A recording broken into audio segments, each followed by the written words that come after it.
We are in downtown Winnipeg, Manitoba for the 2013 Tim Hortons Roar of the Rings with Olympic dreams on the line. Rachel Homan, get it by, angle it back, catch it, and spill it, and there you go. And run it back, and oh, she'll pop them both. Goodness. Could not draw that up any better there. Maybe has to play the little bounce. No, it'll get by, right to the nose. There it is, to Ontario. They are the Canadian Women's Curling Champions.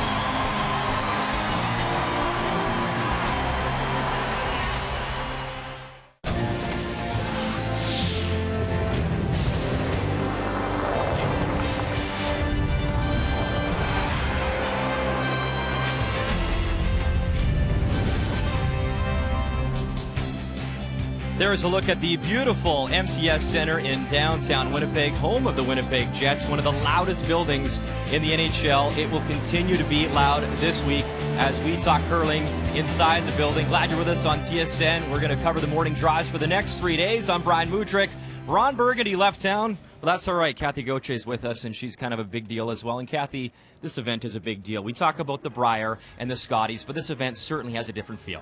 It really does. You know, we talked about upsets yesterday. Were they really upsets? I'm not really sure about that. Great teams here. Who handles the pressure is who gets the victories. Maybe one of the best fields we've ever seen on both the men's and women's side last night. One of the favorites, hometown favorite, Jennifer Jones, did not disappoint. Well, she didn't. She comes in here with the most prepared team, probably the most experience, a chance for 6, and she makes it.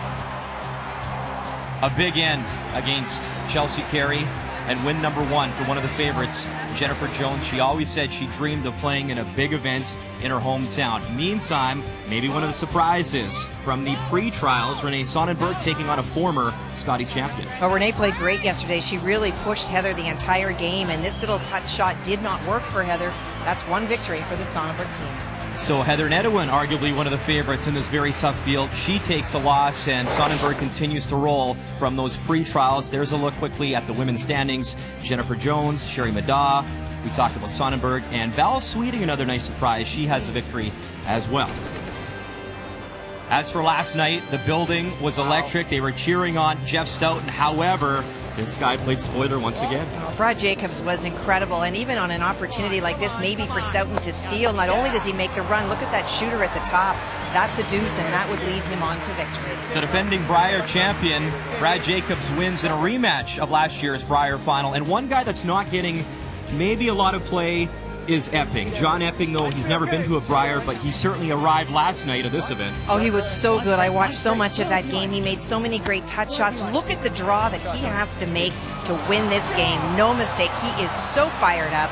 Boy, he is good, and somebody to really watch out for. So he knocks off Kevin Cooey, the 2010 Brier and world champion. And as we look at the men's standings, we looked at the victories. You see Kevin Martin, John Morris off to good starts. And look at the losses, though. Jeff Stoughton, Glenn Howard, Mike McEwen, Kevin Cooey losing in their opening matchup as well.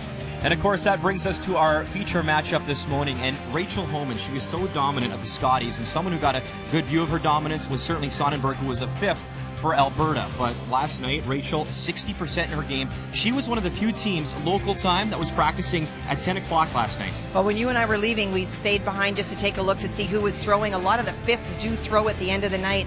Not so much Team Homan. The entire foursome was out there throwing. They know they have to ditch yesterday in every possible sense and be the team that we are used to seeing.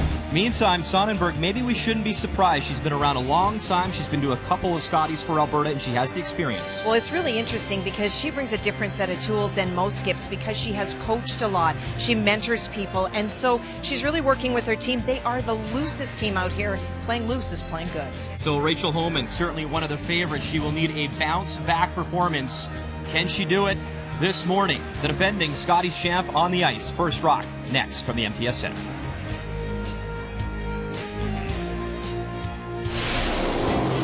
The 2013 Tim Hortons Roar of the Rings is brought to you by Tim Hortons. Always fresh, always great tasting coffee.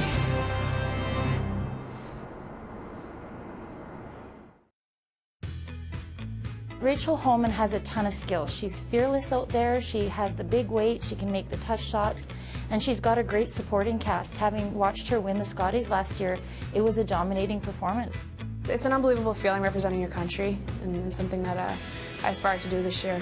It's something that I want to go back and get that gold medal this time and make Canada proud. The favorites tend to get a lot more attention, and so by being a little bit under the radar, we hope that we'll have a little bit more time to ourselves and a little bit more time to be focused.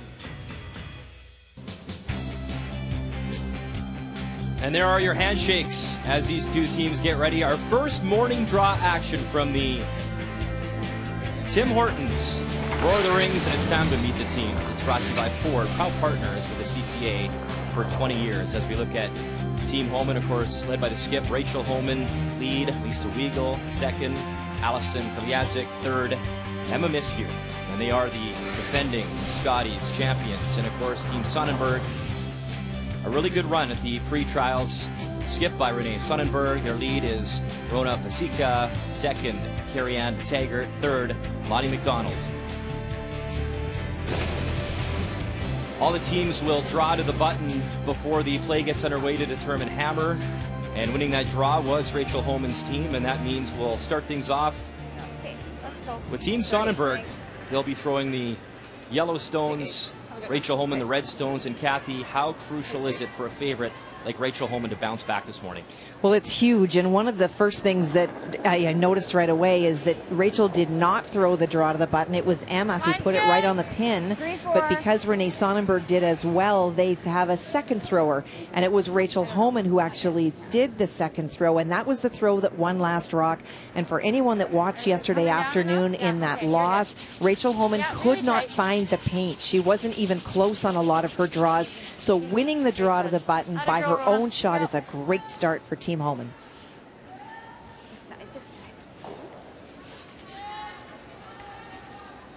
Okay, come around. Interesting. Really tight. She is somebody that plays with a lot of confidence usually. We did not see that yesterday. Some great numbers. Lisa curled a perfect game yesterday, 100%. So if you looked at the overall stats, you'd see about 80% is the team. But as Brian, you said in the opening, that ranged from 100% with Lisa to 60% for Rachel. Gotta go at the end. No, switch. And tight's fine. Tight's fine. No, leave it high. Okay, not it. Okay, that works. Okay. Just wait. Just a 10, Rona. Try that. You will hear through the course of the game Renee Sonnenberg, her comments down the ice. It's very coaching, very positive, very supporting, really finds a way to get the best out of all of her players. Go. Hard! Really hard! Hard to save the shooter. Go hard! Hard! Rona Pasica gets by the guard. Okay. It's good. What was that? And the shooter will stick around. Kathy, we've seen a lot of Rachel Homan on the national scene. Obviously, Sonnenberg has been to the Nationals, the Scotties before, but a few years back, what is the game plan? Well, for Rachel, I just talked about her need to make a big draw. She did. She won the draw to the button. That's confidence. Park yesterday, move on. And for Renee, the front end is key. It is that Homan front end that played really, really strong yesterday. They are so good. The Sonnenberg team needs to get a good start from the front end for Renee. And the game plan is brought to you by World Financial Group, helping families have better financial futures. Coming down. Weight's nice. Okay, that's good. Great shot. Good. 9.5. Okay, 5.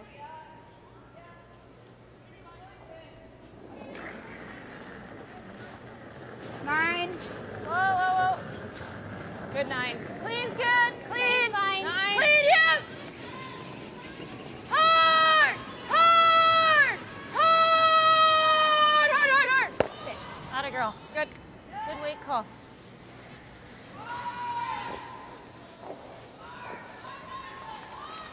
Okay, normal.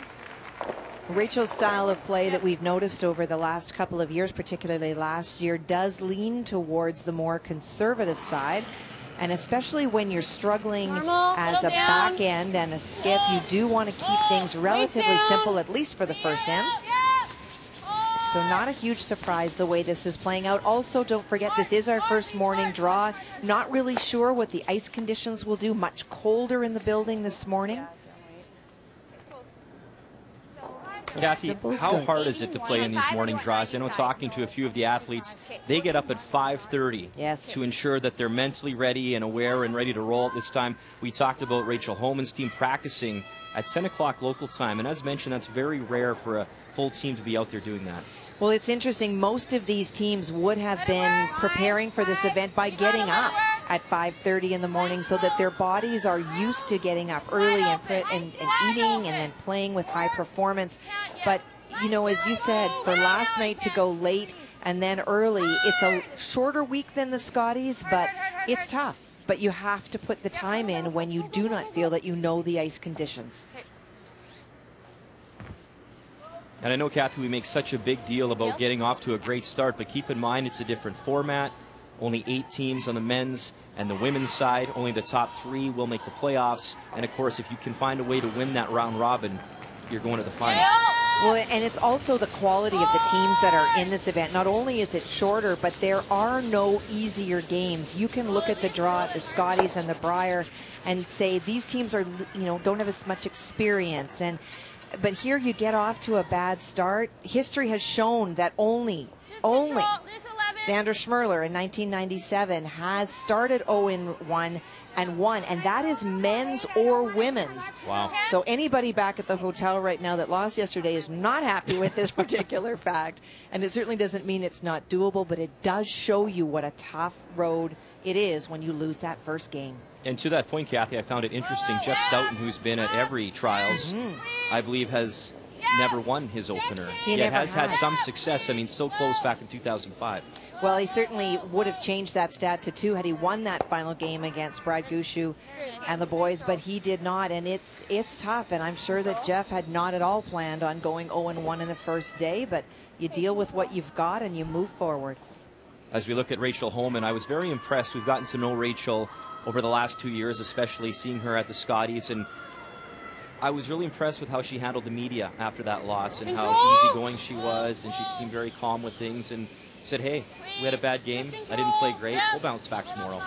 And that is a maturity thing as well, and something that you and I are both huge fans of Earl Morris and what he has done with that team. And it is the mental strength of teams that can make a huge difference in these and other major events. There's Earl as he looks on with Heather Smith from Nova Scotia, who's been brought as their 5th. I can't say enough good things about Earl. I think that, you know, on a technical level, he's a great coach, on a mental toughness, and he's just extremely supportive and patient. All teams should be as fortunate to have a coach like Earl. And there was a great story, too. Of course, Earl's son is John Morris, who is an Olympic gold medalist, and it was a year or so back before they won that Scotties that they sat down and had a lunch with all 3 of them with Rachel and just had a chat about not necessarily leading your team, but what it takes at high performance and the level you need to be at to be competitive. And they were so impressive at the Scotties.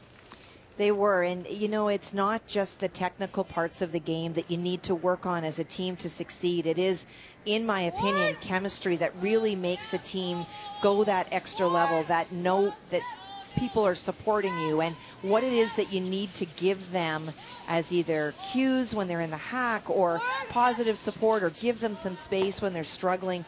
Those are the things that make good teams great. Okay, so you good with that? No problem with that. 10? Your hit didn't curl at all. No. So 10, it should be fine. Just talking about how straight the ice will be with any sort of weight. Let's do 10. The teams all had an opportunity to throw on each of the sheets before it began. So you try to map out what the rocks and what the ice will do, but it does change as the event gets underway and the building starts to fill. And our first look at Renee Sonnenberg in the morning draws, and they curl out of the Grand Prairie Curling Club back in Alberta. You see that Scotties experience. Down a bit. Little up. Clean. 9-8. No. Clean it.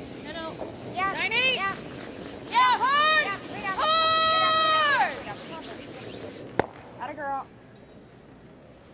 It's good, Ro. I got it. Good girl. Good girl, Ren. It's good.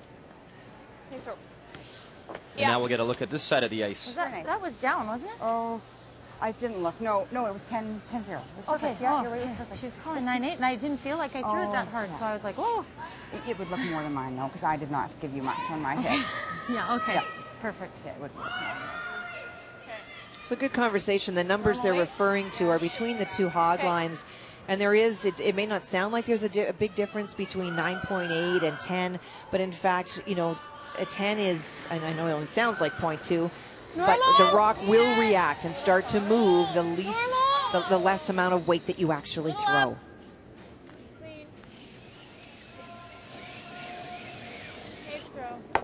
Rachel Homan hits it on the nose, of course trying to have a bounce back game. Come down.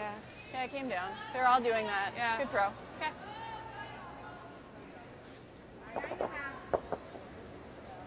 Coming down. It's straight, but it came back. I guess as it died, it came back. Really was positive because everything's coming back so hard and like everything's dying. So I definitely threw normal. They were saying up, eh? And then yeah. Just normal? It was normal. Like the weight was good. What does she mean, Kathy, by positive? Well, she's making sure that she's absolutely to the broom. When they say that it's dying, what they're feeling is that even though they're throwing what they consider normal weight, by the time it gets to the other end and makes contact with the stone, it's actually come off. Now, as the game wears on and they've had an opportunity to throw on every path, you will start to see that not happening. But when the teams do their pregame warm-up, there's not a lot of play out in the wings where they're throwing right now. And so it will take a little bit for the pebble to break down. Are you surprised at this open end, Kathy, or you expected this? No, not at all surprised. For Rachel Homan and her team, this is the style of play that they do favor, particularly early. It would be a style of play that I'm sure they plan to play, given the struggles yesterday. Yeah, you were 9-6. So you're perfect. Just that weight. As soon as you up a little, I think you're going to get nothing. You got it, Rach.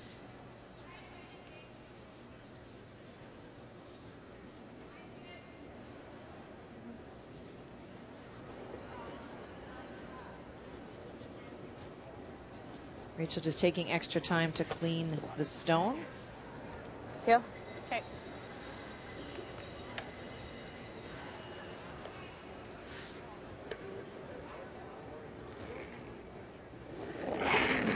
Rachel Homan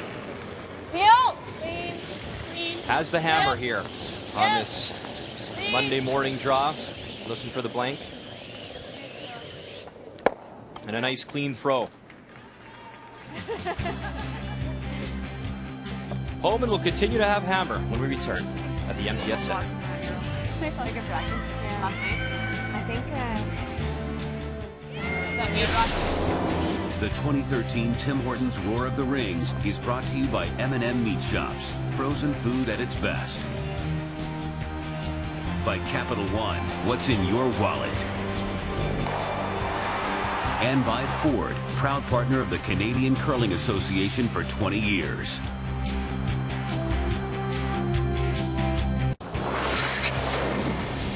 Welcome back to the 2013 Tim Hortons Roar of the Rings. Time for some updates. All 4 sheets of ice busy on this Monday morning. And Chelsea Carey from the Fort Rouge Curling Club in Winnipeg, she talked about all that excitement about playing in her hometown in this building, looking to rebound from a tough loss yesterday afternoon. Well, she sure is. And for her, one of the biggest things is she's got Christy back in the lineup, her third. Christy was out yesterday with the bit of the flu they felt, and so you see Christy McDonald in the house. This is a draw early. Needs the 8-foot for the 1, and she will make this. So she picks up the single against Heather Nedwin. Both these teams come in with a 0-1 record. Meantime, we've been watching the ice closely, Kathy, and fairly open play except for this game in the opening end, and a lot of rocks as Val Sweeting, of course, picked up a win in her opener from the Saville Community Sports Center in Edmonton. Final stone on the way. Well, she's trying to play a very delicate a hack weight shot to get to the inside of that Yellowstone. Needs to make a little bit of a roll because of the Yellowstone biting the top of the 4-foot. Already lying 1. This would be for 2. What a nice touch she has. So a team to keep your eye on, Val Sweeting with a 2-0 lead after 1. And of course, Stephanie Lawton still looking to pick up her first win. And there you see one of the favorites, Jennifer Jones, taking on Sherry Mada. They blanked the first end in their game.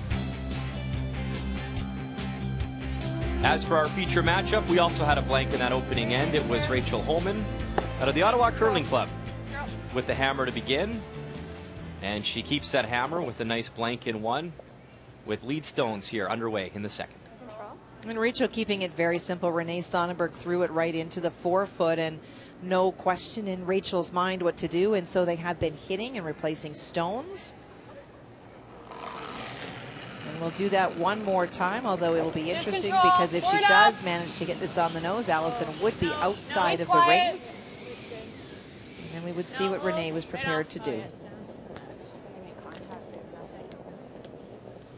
Second, Allison Krebiazik removes that yellow stone. Interesting conversation with this team, Kathy, and we all know the sacrifices that a lot of these teams have made. It's basically 4 long years. And when you talk about this young team from Ottawa, they've all basically put their lives on hold for this one event. And in talking with Rachel, what I found interesting, I said, how much are you working at this every day? And she says 8 hours every day, whether we're on the ice, whether it's mental training, whether we're doing rehab. I'm like, rehab? You're 24. Yeah. But I mean, just to give you an idea, whether they are on the ice or maybe they're working out or maybe they're getting treatment or maybe they're talking to a sports psychologist, there's so much work put in by not just their team, but all these teams. There is no question that the level of this sport has been elevated so much, and the Olympics have a huge part to do with that. And I think there's also a realization by the teams that it is no longer a one-season sport where you play all winter. If you're not practicing and working and staying fit all year, as you would with any other sport, you would not be out here, and you will not be a contender at the Scotties or the Brier. It is a major commitment to play at this high level.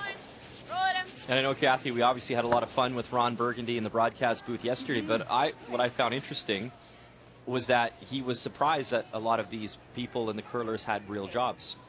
It is true. You know, it is amateur, and I think that sometimes people forget that when they're highly critical of curlers, that these are not professional athletes who are paid.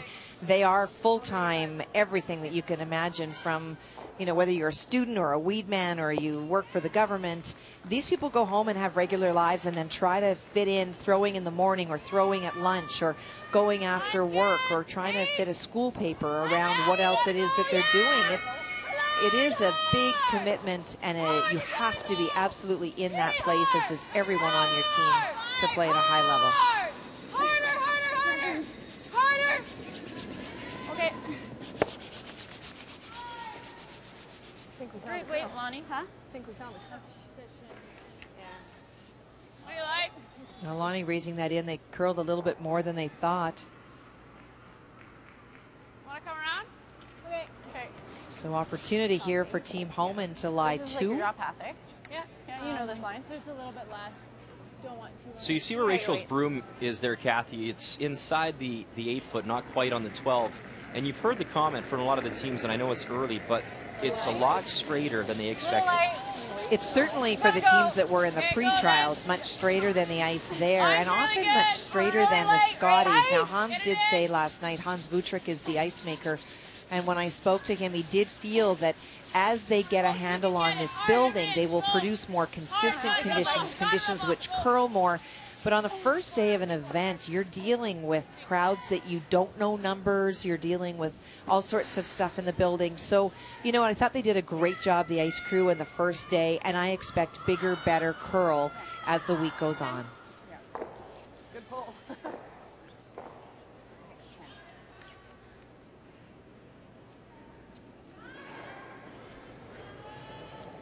39-year-old Lonnie McDonald had a birthday last week. Yes, hard! Hard! Hard!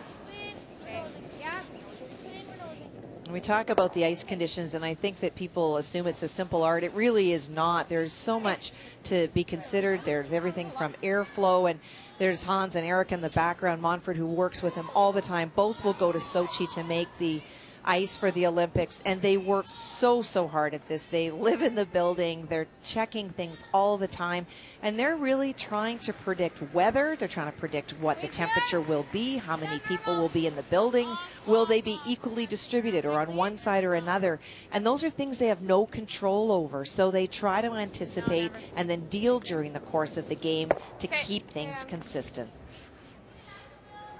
Can I play my out? Oh, yeah. Hit it a little thinner and we might get a hair deeper. Same way as we Straight. Feel a little tighter. Yeah. Do you like that with the 10? Yeah, I was thinking more of a 10-5, but yeah, that same kind of. Yeah, okay. I like it. 10-5. Make sure they get to 10, the 10, inside of this 10, and 10, roll. 5. You got it.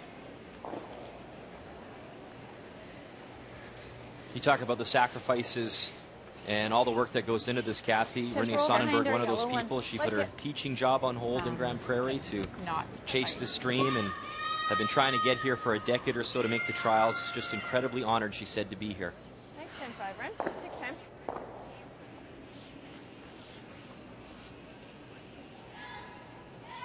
And as mentioned, saw a lot of this Rachel Homan team when Rachel went on to win the Scotties. She was the alternate for Christy Moore in Kingston. Alberta obviously had a tough go in that one, that 1-10 record, but she got to watch a lot of curling and certainly saw a lot of Rachel Homan. Well, she did, and every opportunity to be a fifth, I would encourage people to take. It really does create an experience for you, an opportunity to learn. Lovely throw, nice roll. That overrolled. Sorry, Lonnie, I overrolled that on you. Just came a little bit faster at the end. If it stops right there, a much better shot, because it would be directly behind their own and would make that angle run much more difficult. You'll overrule me? Yell louder. I don't know, that might be bad. Okay, let's make it.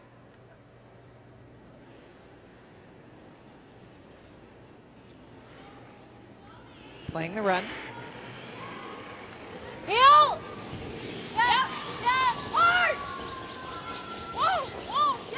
Rachel Homan with her first here in Sioux. And she will remove the yellow stone. We saw her make so many of those shots at the Scotties. She made it look automatic, and it'll be interesting to see if that is the Rachel Homan we see once again here in Winnipeg. Well, and you can see a little bit of frustration on her face. Again, that curled a little bit more than they thought, and so that's the roll into the open. Yeah, it was pretty like angled. Yeah, you hit almost half her. I saw that after. Want to make sure to get it first. Yeah. Nice call.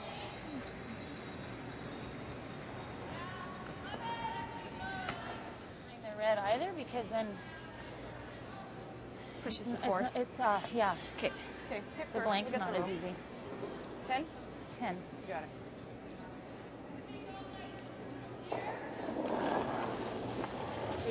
Just a little bit of a wobble there. Good recovery. Yep. Go hard. Really hard. Really hard. Straight up. Clean. Whoa. Oh, shoot. Okay, go, Karen. Go. You're too good of a sleeper. It was going early and then quit. Good brush.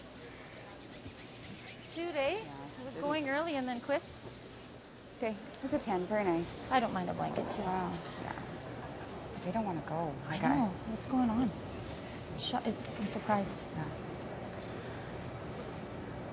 I guess we have control over that one. Go first. I guess.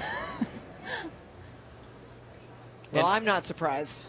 I think that, perhaps Renee did not, well, she obviously wouldn't have seen the game. They would have been playing there, and is thinking that, maybe Rachel would go harder after them. But for those of us that did see that game and saw Rachel not being herself, the team not being the team that we saw, not at all surprised that they're going a little bit more tentative and keeping things more simple this morning. Heel. Clean. Yep. Clean. And nicely blanks. So we haven't gone yet. We're going to go to break with this one still scoreless, and Rachel Homan has the hammer. They love their hockey in Winnipeg, and we love our hockey on TSN. It's Scotiabank Wednesday Night Hockey. We have the Canadians taking on the Devils. Coverage begins Wednesday at 7 p.m. Eastern Time.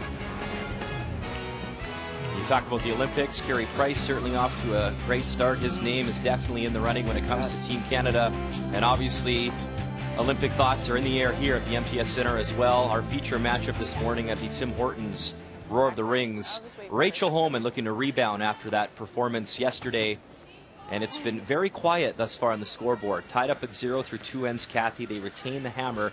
And you say you're not surprised that they haven't gone on the offensive yet. Not at all. I think that, when you are struggling, and it's also a bit of how Rachel calls the game, relatively conservative. And if you remember the last end, there certainly was an opportunity with a miss by the Sonnenberg team for Emma Miskew to get in that second point. That would have, created the opportunity for the deuce, but she was short. And so it's not like they're running away from teams. They didn't try to peel that guard. They tried to go around. They just were not successful in executing the shot.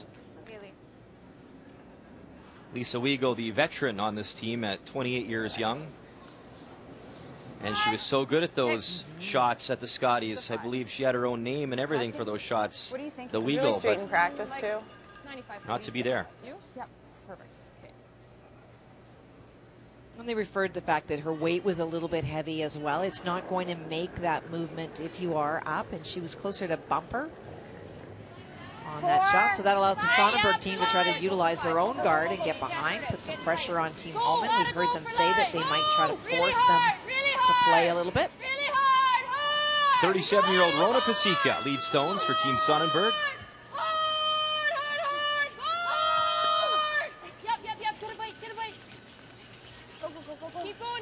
Rona with a lot of experience in the game. Good throw, Rona. Played with Heather Nedwin, Kathy King. Played with Heather as an alternate at the World Juniors mid-year back in 1996. Yeah.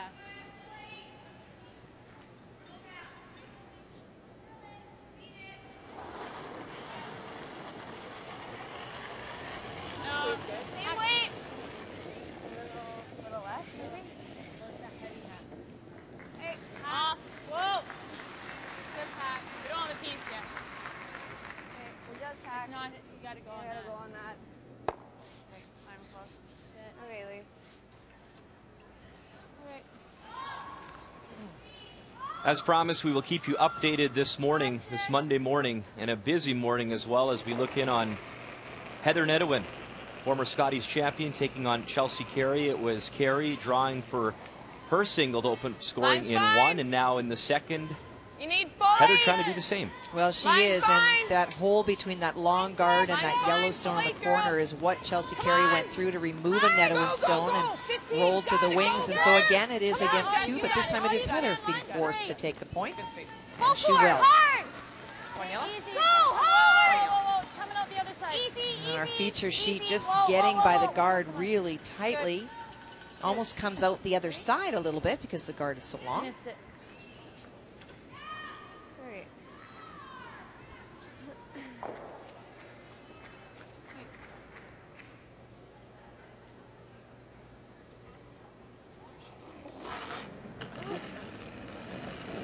Uphill.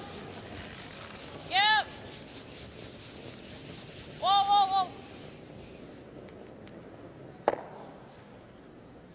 That's a great shot. That was the objective all along. It was not a straight back. You want to remove that front, and got the second one in the house. And now look, Kathy, over on sheet C. And Stephanie Lawton, there you see she's throwing the Yellowstone. She has one right on the Tim Hortons button. And now she has to channel her inner John Epping here and make a great shot and grab a little bit of that white to get her two. Well, it's a tough draw for sure. Needs to get full four, even a bite of the white, and the challenge is negotiating the port. It does hang out for a long time. They're waiting for it to get off of the first guard. All you can Okay, for line. Steph. Go. A little more. Bite center. A little too heavy and not enough curl, but she will pick up her single. So Val Sweeting leads there, 2-1.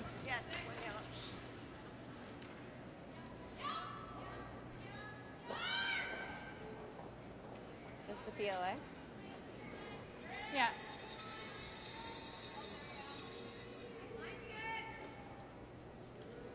Allison asked Being asked again the same shot, just trying to peel it off. This is not the run. Whoa. Clean. Whoa. Yep. Yep. Hard.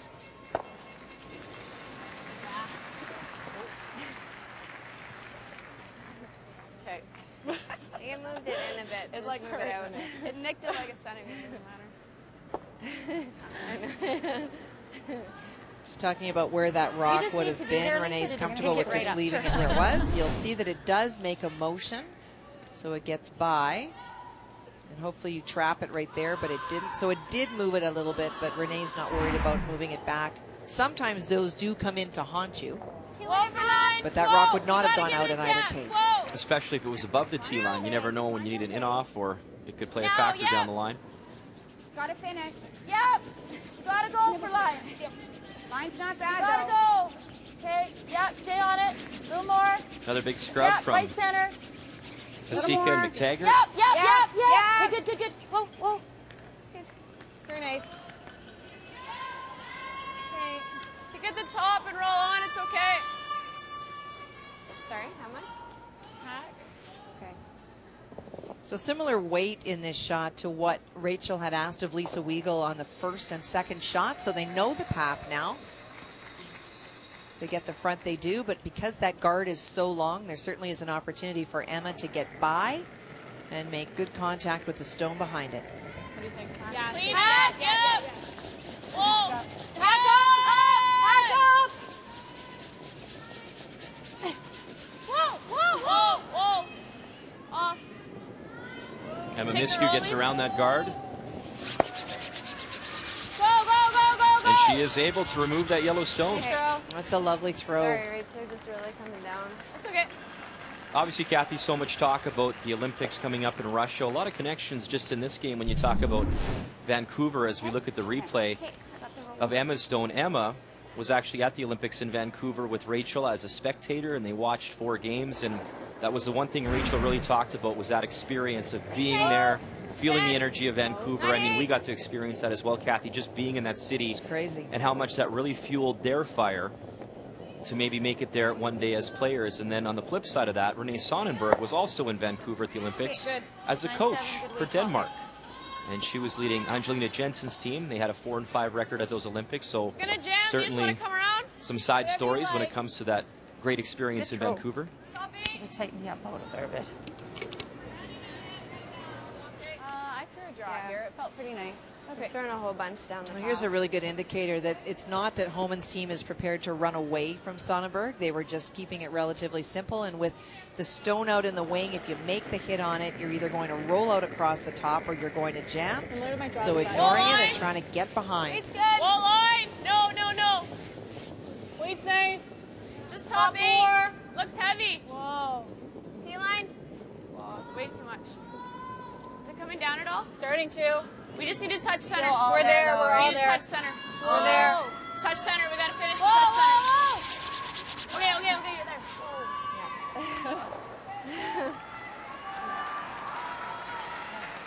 That's a pretty good indicator there, Kathy, how good those sweepers are on that front end is of judging that stone. They are very good. There are very few weak sweepers or judgers out here. You wouldn't be at this level unless you have that confidence. They kept finishing it way past center. Yeah, no. Shoot.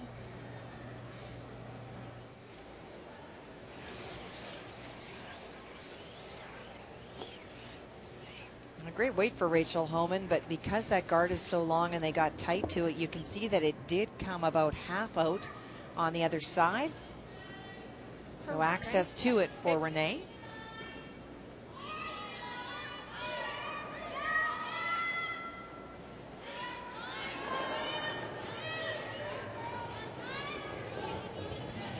Up! Bumper! No. Kathy, there are 2 undefeated teams on the ice this morning, and they're both on sheet D. Jennifer Jones and Sherry Maddaw, the only game where there's 2 teams with a win thus far. And there you see the red stones belonging to Jennifer Jones. Final stone to come from Sherry Maddaw out of the Coldwater and District Curling Club in Ontario. Well, Sherry's got the chance for 2 here to break open a very open game. Needs to get right to the nose, though, and stick it in the 8-foot. Oh, stay close. Close. Please. Yep. Please. Lee Armstrong, Lee Merklinger on the brush, and she makes the hit, and it looks to be 2. To be good. They're going to have a closer look as Caitlin Laws has a peek. Top 4. Back on our feature sheet, you saw Renee remove that shot stone, but roll away. Well, it's definitely that one. The question is whether the shooter outcounts the one behind the shot stone. You can expect that they may measure. In the meantime, Rachel Homan with her first on the way here in this third end. We'll wait for some sort of indication. They did not measure, so obviously it was clear-cut enough for Caitlin. Honestly, just one. And it sounds like just one. Get her 2. No. Speed's quick. It's nice. They put the score up, and it is only 1. So one of those teams will suffer their first loss. Obviously, we're early here at the Roar of the Rings, but every game's so crucial with the shorter round robin format. I didn't even give her edge.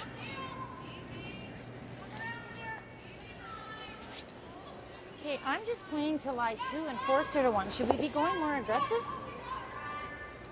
No, what do you No, mean? a force is You're good. killing Let's get it. the hammer. A force is good. Okay. You don't want to get too cute either. So what kind of weight? Same. Okay, I like it. So a little discussion from Renee and the hack of whether they play hard for the roll behind. That would have the team from Alberta lying 2, but one of them would be buried. And then you heard the discussion, as long as you're lying 2, you're going to force. They get the hammer back. And that was their objective going in. Yeah, it's fine. We're half rock. Clean?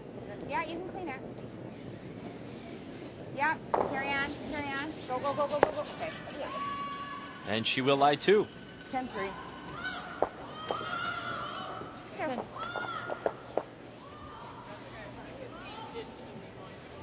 Good. I just got in a hack and I could see more of it, and I was wondering, do we go a little more aggressive? And Oh, yeah, no, I like that. of course, that's what we decided. Okay. I saw you take a little while and I wasn't sure. Oh, You threw a that was 10-3.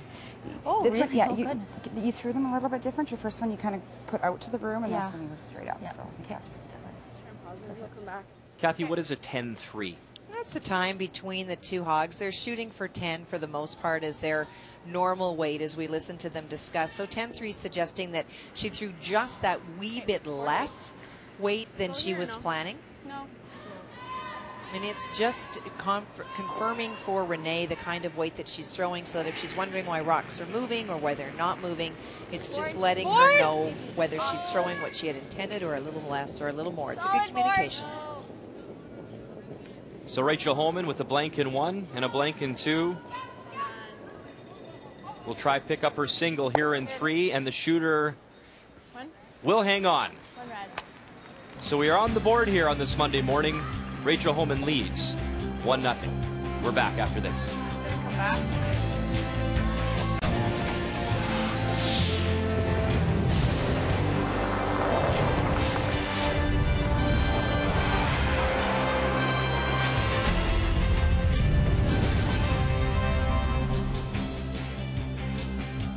Welcome back to the MTS Center in the 2013 Tim Hortons Roar of the Rings. Brian Mudrick, Kathy Gauthier with you this morning. And finally, we have some offense after 2 blanks. It was Rachel Homan making the hit, sticking around to pick up her single. So it's 1-0 with action underway here in the 4th end. Lead stones on the way. This is Rona Pasika. 2-3. Well, and our first chance to see what Renee will do, and we've seen immediately that she's calling the corner guard, so she's prepared to play.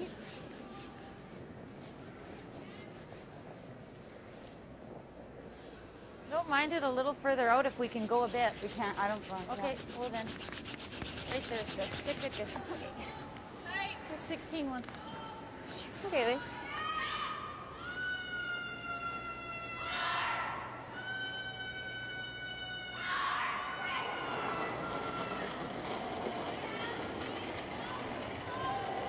I think it's there. Line's good. On its own. Looking for a tight guard because her first one slid that little bit behind the tee line. Okay, tight. We're Really tight. Want to make sure they're tight and not a long guard to allow the Sonnenberg team to come down on it if they do have that opportunity. Hard, farther, keep going. Hard, hard.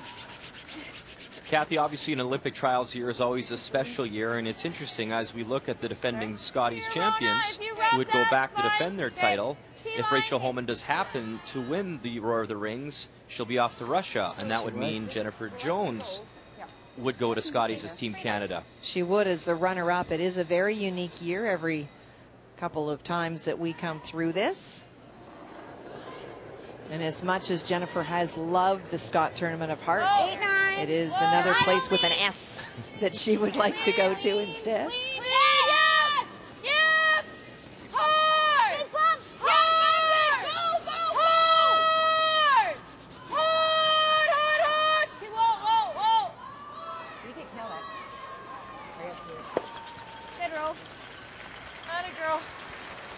And that's why that guard, they wanted it much tighter because of that nice finish that we're starting to see on this ice.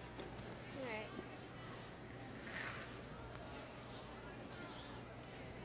Just through. Just trying to follow the same path. No, but if we're shot 2, that's... If you're joining our coverage for the first time, obviously the Roar of the Rings a little different than the Brier or the Scotties, whereas there are only 8 teams, 8 on the men's side, 8 on the women's side. The top 3 teams after round robin play will make the playoffs. The top team in round robin play goes directly to the final. Massive. And there's a semifinal game between second and third. And you cannot overemphasize how huge that bye to the final is. Each one of these teams out here are capable of beating you on any given day, and not having to go through and play somebody and get that bye, that's just huge. The hit and flop behind the center. Sure. Yeah, I don't mind that. She makes that tap back, but still wide open. Okay. I like 11. Another update for you over on Sheet B. Chelsea Carey taking on Heather Nedowin. And you and I were looking from this end, trying to determine, as we looked at the far end of the ice, who was shot. It actually is Heather Nedowin who was shot. And so for Chelsea, trying to play the angle run, could be for 2 if she's able to hit it right. Both these teams searching for their first win. The run back, the angles don't work, so that is a steal of 1 for the former Scotties champion. Coming through the port on our feature sheet. Oh, get it. Go. It's good. Tap that second stone back, but will still leave it lying. Second shot, but does remain in the open. Okay. You'll be hitting more of it. Do you want more weight? Another foot. Okay, just a little extra, Allie. Keep a broom down. No, I don't think so. One of the teams we're watching closely, Val Sweeting, off to a great start here in Winnipeg. Had a great performance at the pre-trials. Stephanie Lawton with the yellow stones. You see the shot rock there, touching the 4-foot. And now live look at Val Sweeting, final stone on the way. Great opportunity here to score the 2.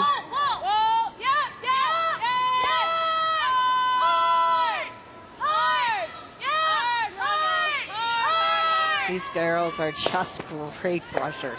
And they hold that stone, and there's your hit for 2.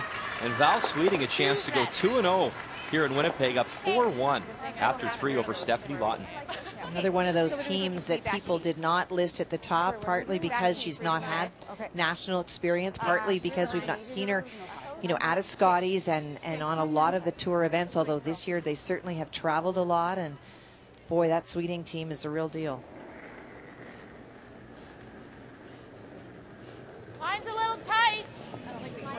T-line. Kathy, you've saved me many times up here, so I'm going to save you once. She did skip the Scotties back in 2010. She did. I know. As soon as I said that, I thought, where's the coffee to the booth? But you know, but you know what I'm we saying. understand It's exactly not what you mean, yeah. not a really high-profile team. When we think about Alberta, we think about Clyrink, we think about Nedowin, we think about a lot of these teams that have been there more than once. And, you know, she kind of flew under the radar that year, not at all suggesting they're not a good team, but certainly anybody that's been watching at all through the pre-trials and this week has seen that there's a lot of great talent on that team. And it's certainly a team that will be the future of the game, which is awesome. And let me throw another name at you from 4 years ago. Cheryl Bernard was a team that was under the radar in Edmonton, and they got hot, and look what Cheryl was able to do. No, go through. no. Little up. Clean it. No, one of you. Hack. Close. It's got to move big. Hack. It's got to move big. Never, never. Okay, that works. Well, that's great weight, really controlled. Lead. Forward.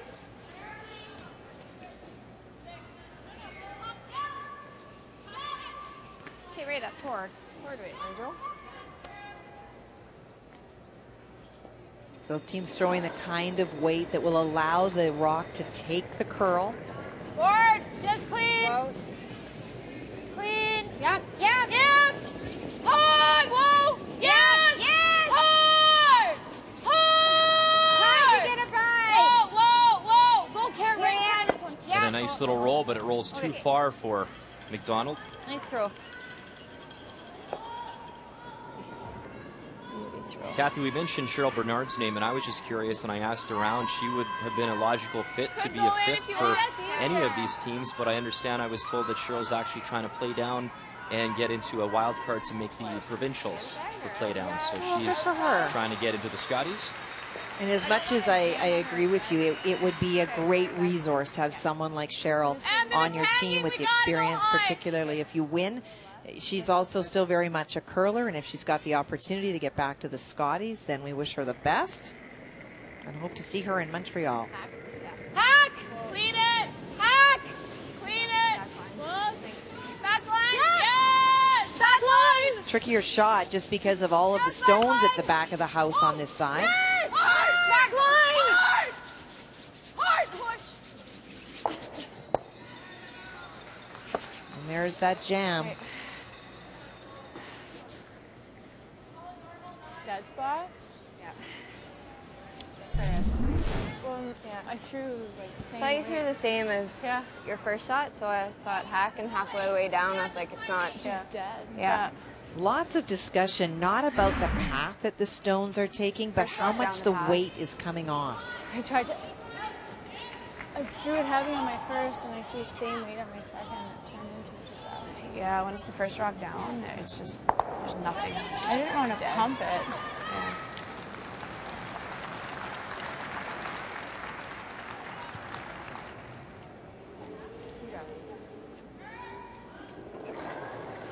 Kathy, play coach for me. If you're Sure. Earl Morris, and last night obviously the women came out and they practiced late, even knowing they had a morning game, how would you assess their bounce back factor to this point from what you've seen on the ice? Pretty good. I think that the first thing that they did is they changed their tactics a little bit and kept it simple and got some confidence. Their communication is really good. They're sharing information about the kinds of weights that they're throwing. That would have been part of what Earl would have suggested. Good communication. Keep it simple. Play your game. Believe in yourself. Down normal. Okay.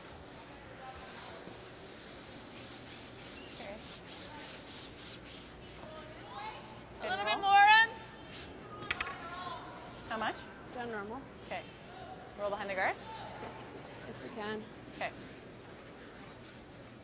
And that's great from the front end. As somebody who played front end at most of my national experience, it really is important that you as a sweeper understand clearly the shot that is being thrown. They knew that obviously she was playing a hit, but they actually prompted her to tell them the information that they need as well. Everyone needs to understand the shot. Rachel Homan, her first here in 4. Calls her sweepers off. Gets the roll behind cover, and she is shot stone without hammer here in 4.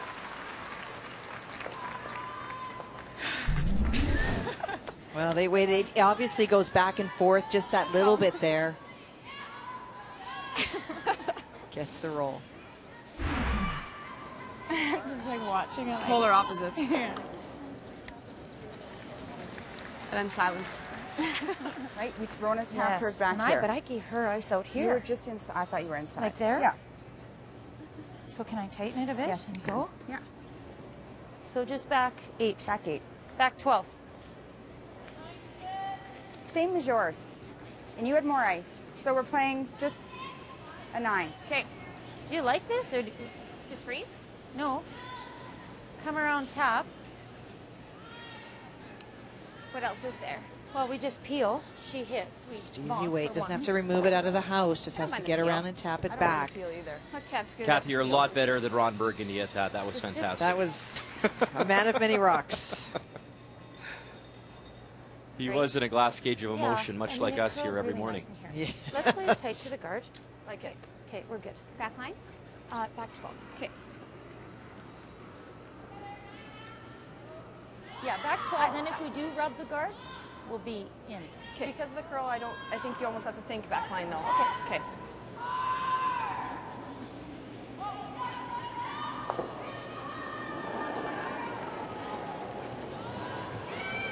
Weight's nice. 11, 10, 11. Close. Close. Yeah. Yeah. 11 hack. Okay, clean. Whoa. Off. Off. Off. Off. Off. Hard to get anything here. Go, Needs go, to go, finish go, just go, to go. get a piece. Okay. You know what? If we were to rewind the tape as a It's too heavy. teaching Sorry, moment guys. in the hack, there was negative We thoughts repeat put that. in Renee's head. She Yeah. stopped. She talked So about, no well, if we rub the guard, her team saying you Just a need to little have bit enough deep. I think weight. if I try and come around, I can give her Those a are couple. negative thoughts. As a result, she So comes out normal. and throws more weight The than second she rock had down this intended, path, so it should be okay. Yeah, with the normal not a seems good to be result. okay. Yeah, and a little high is okay. It catches there. Okay. Never want to plant a second thought in anyone's head. It's always positive. You're going to make this, confirming information, but not, you know, you need to make sure that you're there. You need to make Are we on the pin? that kind of negative thing. As a result, Are we she on the overthrew pin? it a little bit. We're touching it, but I like the head here. it's a little open. Give her force. What do you like, Rach? Okay. How much? Could just steal really easily here. If we guard.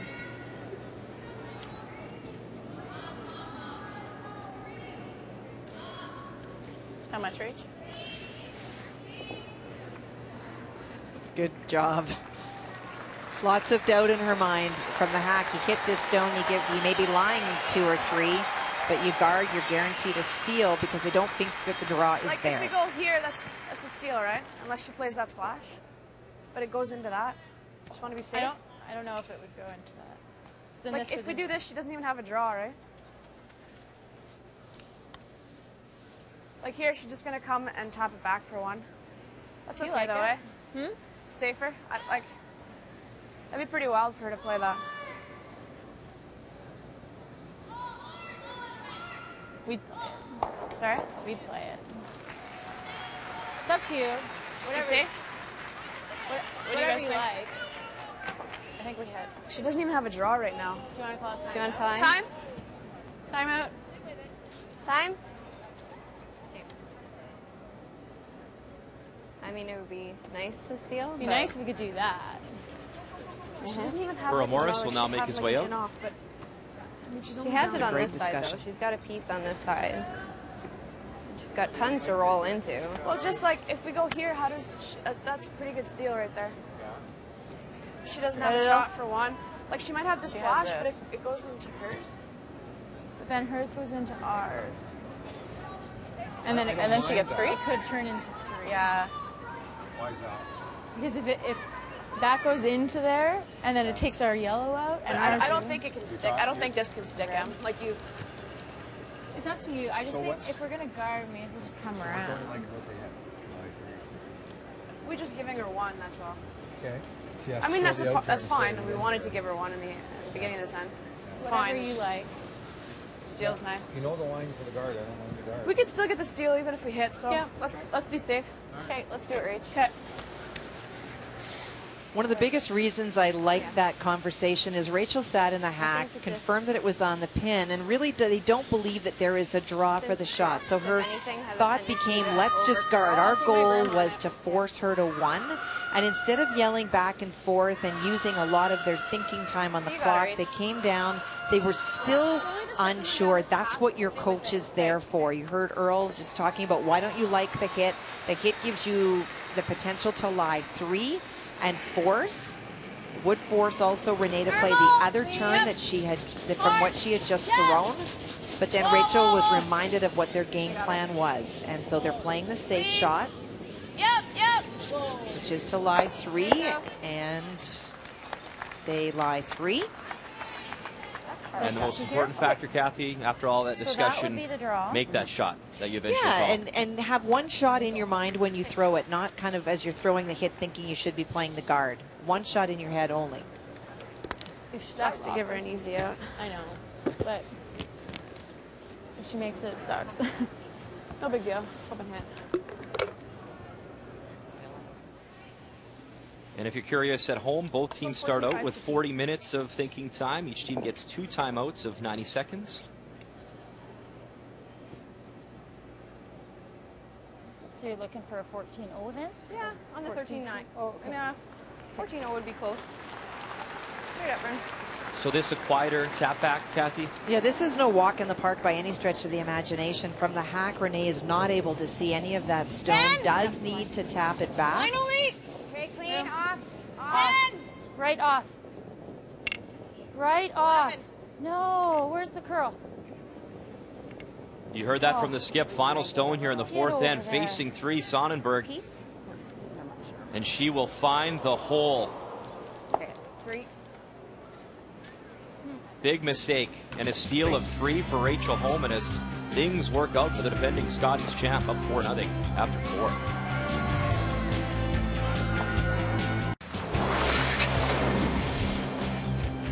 Welcome back to the MTS Center, and Kathy Gauthier. Winnipeg is certainly well represented, and all eyes on Jennifer Jones, certainly one of the favorites, and a chance to strike big against Sherry Madaw. Well, she does. She has this wide open shot, probably from the hack, maybe only 3/4 to 7/8. But for Jennifer, a relatively easy shot, a chance for 3. Both Madaw and Jones come in with 1-0 records, picking up their first victories yesterday, and Jennifer Jones, 4-time Scotties champ, delivers with a hit. She had a 6-ender yesterday, a 3-ender here, and they're up 3-1 after 4.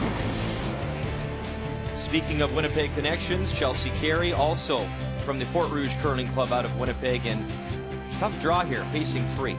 Well, it's interesting for Chelsea, some good mental strength coming into today after, you know, being kind of kicked around the block yesterday by Jennifer.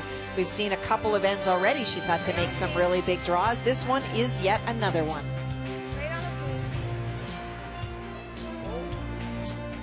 Nice for Carey as well to have Christy McDonald back in her lineup. Christy was under the weather yesterday and did not play. You see her there giving the wave. Well done. There's one. And that game stays very close. Tied up with Heather Nedewin, 2-2 after 4. And over on Sheet C, we talked about Val Sweeting, one of the nice stories thus far, playing very confident out of the Saville Community Sports Center in Edmonton, taking on one of the lone teams from Saskatchewan, Team Lawton, led by Stephanie Lawton. Well, you saw Stephanie was facing 2, needs to stick in the house, in the 4-foot actually, in order to get her point. The woe calls out of her hand, will roll out and give up a steal. That's a 5-1 game.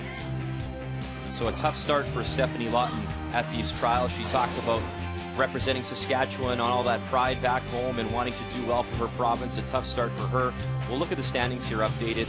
Obviously it's early, but a few big names there. Jennifer Jones, Sherry Madaw, Sonnenberg, and Sweeting. Keep in mind, both those teams 1-0. Both those teams were at the pre-trial, so trying to use that momentum coming in here on our second day of the Tim Hortons Roar of the Rings. And that was a big mistake from Renee Sonnenberg in that final end. And we should go back, Kathy, and just talk about 2 different discussions. The one from the Homan team and the one from the Sonnenberg team. Well, the Homan team is interesting because we were talking at the break about even after Rachel made the call that was agreed to at the discussion, which was the hit to lie 3, she was still really questioning whether that was the right thing to do. And, you know, it's not going to be great if she actually makes the shot. You have to really buy into the shot that you make. And then once you've decided as a team that you're going to play that shot, then you park it. You know, if Renee had made that shot, you can't be beating yourself up because you didn't play the guard. Your objective was the force. As it turned out, with Renee throwing that extra weight, Brian, they did steal 3, but that's not the discussion. The discussion is that you have to be happy with what you're calling and you're making.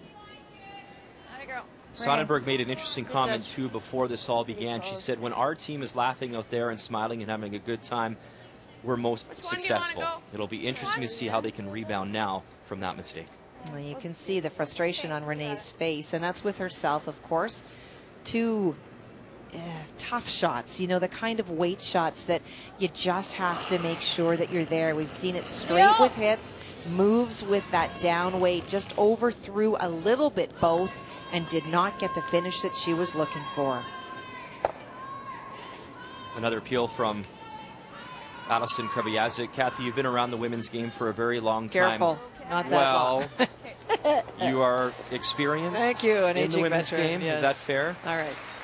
The point I'm trying to make here, Kathy, is when you look at all the teams that you've seen, played against, where would you rank this Homan team when it comes to hitting, and where do you rank them when it comes to trying to come from behind against them, considering those hitting tools that they have? Well, they're definitely one of the strongest hitting teams that we've seen. Very consistent, great technical follow through, and so you put them really high.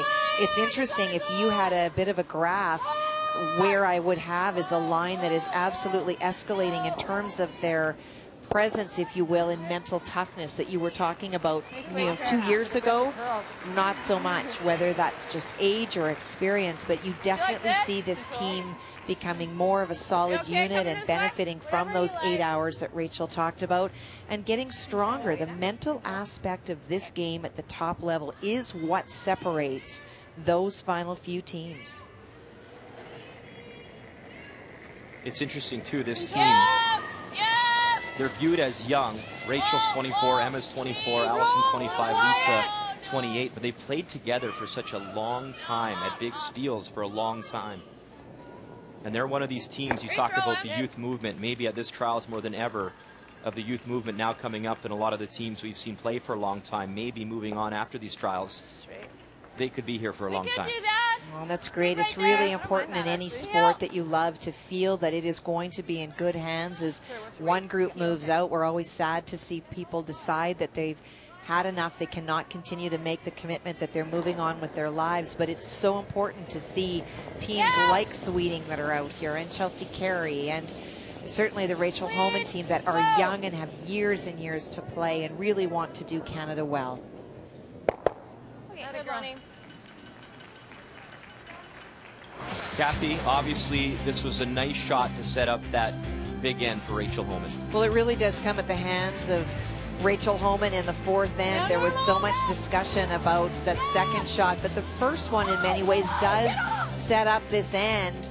They on and off, and then they actually kind of watch it roll perfectly, and this would be the roll that Renee would miss on the in-turn and out-turn side and eventually lead to 3. And the key shot is brought to you by Scotty's Tissue, the perfect touch of design and softness.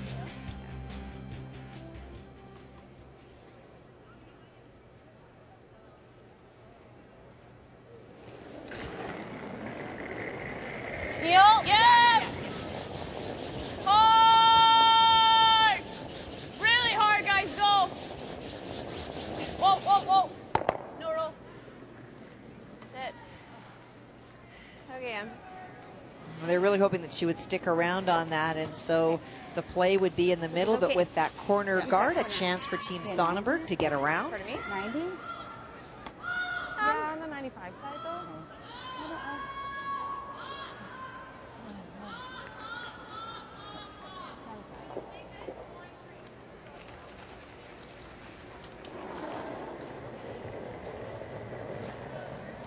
we're all there. Hey. No line. 9. 10, 11. Curl. There it goes. Yeah, I think we're little cracks. It's trying hard. Yeah. Can you cling it on back here? On its own. That is not a good sign when your front end is Okay, watching. Lonnie. Okay. And that'll slide right through.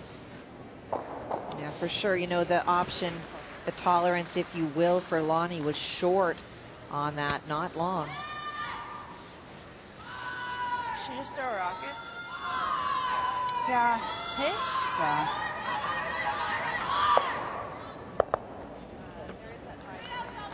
You can't hit a quarter.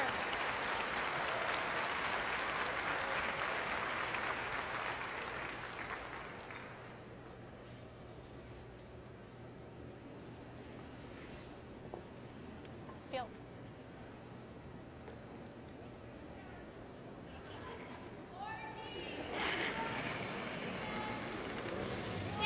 Yep. Hard. Whoa, whoa. Rachel Homan with her first here in 5.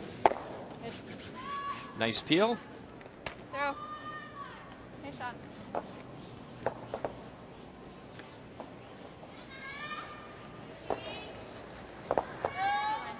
Nice time. Peace. Just want to let you know I don't want to get on the freebie. Yeah, I saw that. Lisa let me know too. Referring to the fact that Emma lined up where Rachel would have to hit that guard in the peel to jam on the stone that is on the far side of the house to the left as we look at it. Where do you want to be? I'm going to corner freeze that. Just wanting to make sure that she Can I have knew my hair less? where she could and could not hit it. Just being aware. Put it on the pick.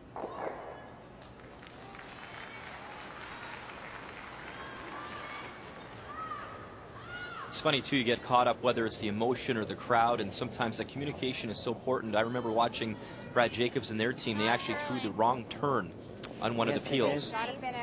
And it worked out fine, and obviously Brad went on to win that game, but that's just one example of how important it is to always be chattering with your teammates. And being really clear on what the shot is that you're being asked to play. Good sweep. Very nice. It also speaks to how good these guys and ladies are, because with that kind of weight they can throw, sometimes you're not sure of the turn. Yeah, it doesn't really move very much with a lot of weight.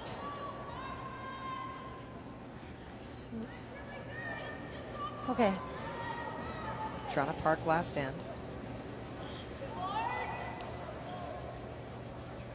Yeah. Lots of self-talk going on. I don't mind just roll out. Doesn't matter. She's gonna get the Well, break that's anyways. good, right? Yeah.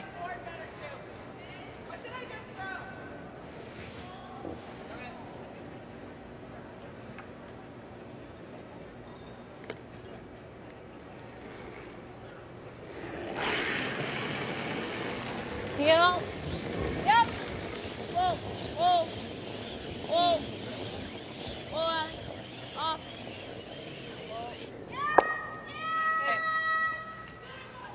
And successfully removes it, will not stick around, and so allows the free blank for Renee.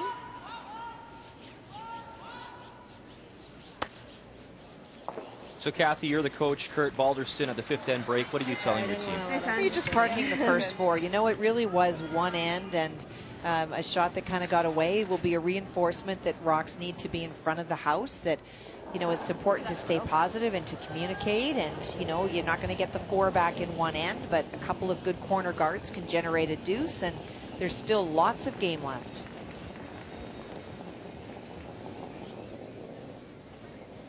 So down 4-0. Renee Sonnenberg from the Grand Prairie Curling Club in Alberta will try rebound in the second half of this game from the MTS Center.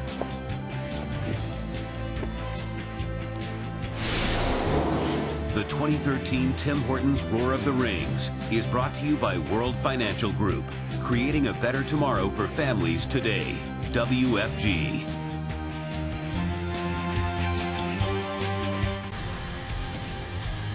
So here we go. Her first here in 5, Rachel Homan.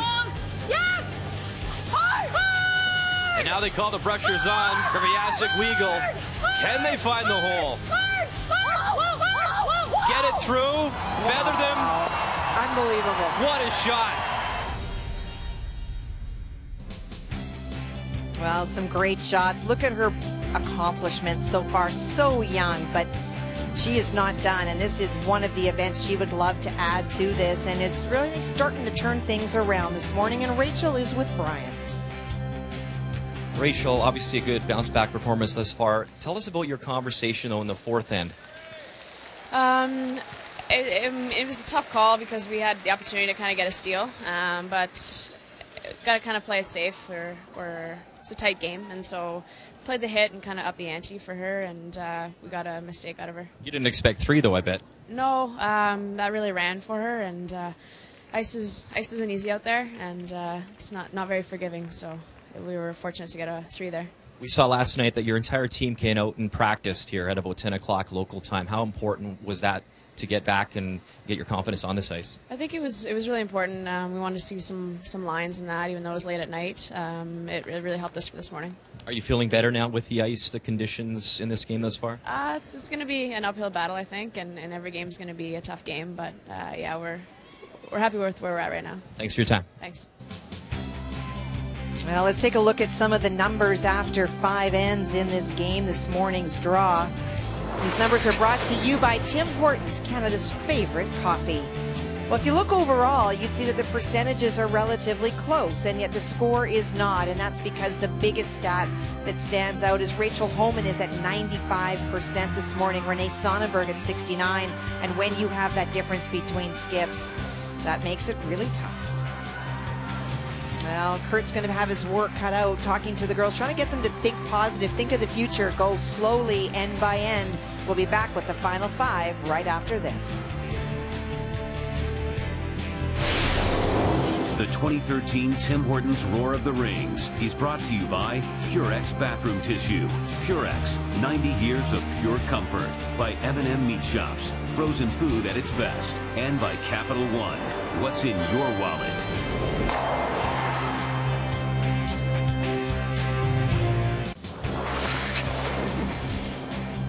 All 4 sheets in action on this Monday morning at the MTS Center, including 2 teams that are undefeated. That is Team Madaw versus Team Jones. Final stone here from Sherry out of the Coldwater District Curling Club in Ontario. Well, you can see that yellow stone in the 4-foot out counts the Jones stone, so this is a draw for 2. Would tie it up. Needs the full 4, though.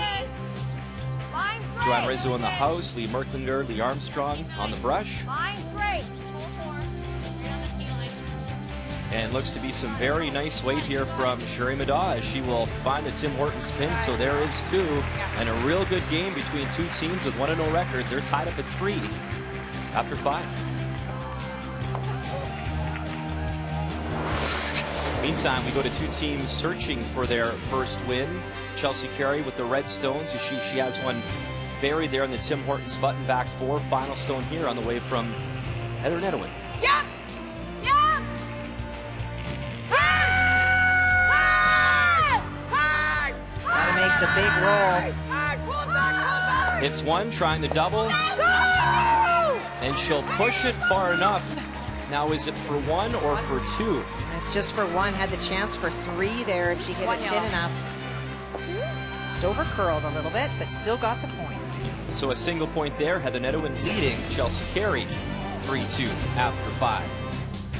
And in our feature matchup this morning, so far so good when you talk about a bounce back performance for the young team, the defending Scotties champions, Rachel Homan. And it's quite exciting here, Catherine, to be in Winnipeg. This is a city that I lived in for a couple years. This is your hometown city. Well, yes. There's Rachel, but not the real one. I'm back, though. You're back. And so much excitement. You've been to a lot of Jets games here at the MTS Center, and the crowd is electric. It's my favorite thing to do when you can find tickets in this city. Not only are they a great team, but the crowd were just so appreciative, and maybe that has something to do with the fact that our Bombers struggled a little bit this year. But it is a very electric building, and Renee waiting patiently for Rachel to return. Well, There she I was is. going to grab your face right here and the big sign going all through. That'd have been awesome. That's referring to the cardboard face. This is 1 stall for everyone. It's close. Rachel went for a little jog. She's back, and we are back now with action underway in the 6th end. Lead stones, of course, for this team from the Ottawa Curling Club, coming from Lisa Weigel. Stop breaking yet. Easy, Allie. And of course, the team Homan with a 4-point lead would have talked at the break about the importance of playing in the house and keeping things simple as much as they can. Corner. And here come the guards for Team Sonnenberg. I wasn't prepared for that. What do you figure? Oh. Yeah. 05. 10? You think? 05, yeah. It's ways out there.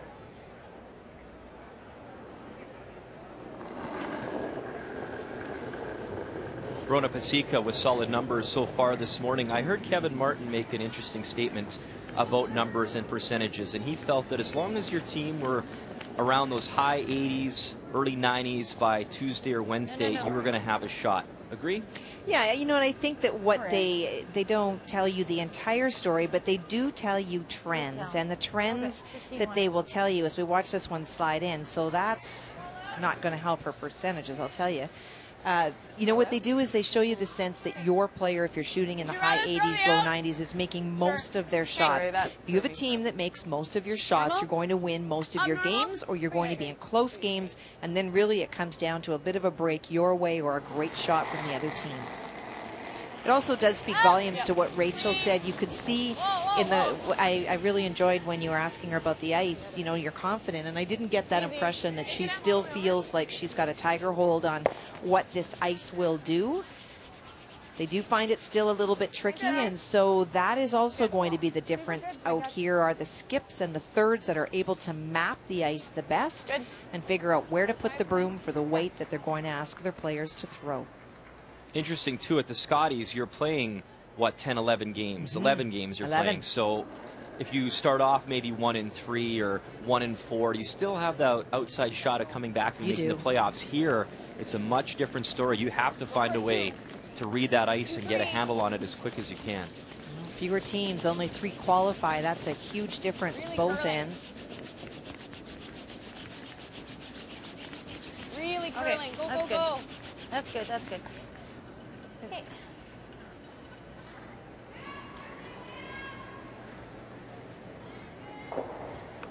Heel, you got it. Yeah.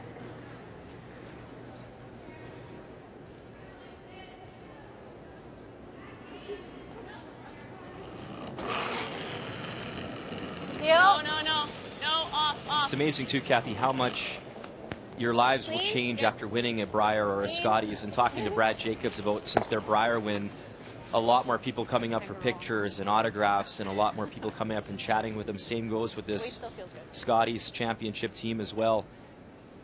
And the one thing it also does, puts the target finally on your back. It does that. There's no question. This wasn't a team that flew under the radar by any means, but as soon as you prove that you can win Canada, all of a sudden people play much stronger against you because they know they have to. Mine's great. Yeah, tighter than that. Go, go, go. Right to my broom. Go, go, go, go, go. Hard, hard, hard, hard, hard, hard, hard, hard. Renee just trying to move this placement of the stones around a little bit so that it might be more difficult to remove. Hoping that she can get closer to the center, so not to have a center guard, but so that it gets to the path where the rocks move a little bit and increase the chances of getting a nose hit. Heel. Clean. It's important when you're down. Some people continue to throw the corner guards in the same spot. If you don't move them around and the teams have found out how to remove them in that spot, it doesn't increase your odds of having them stick around out there. 2 good throws by Allison.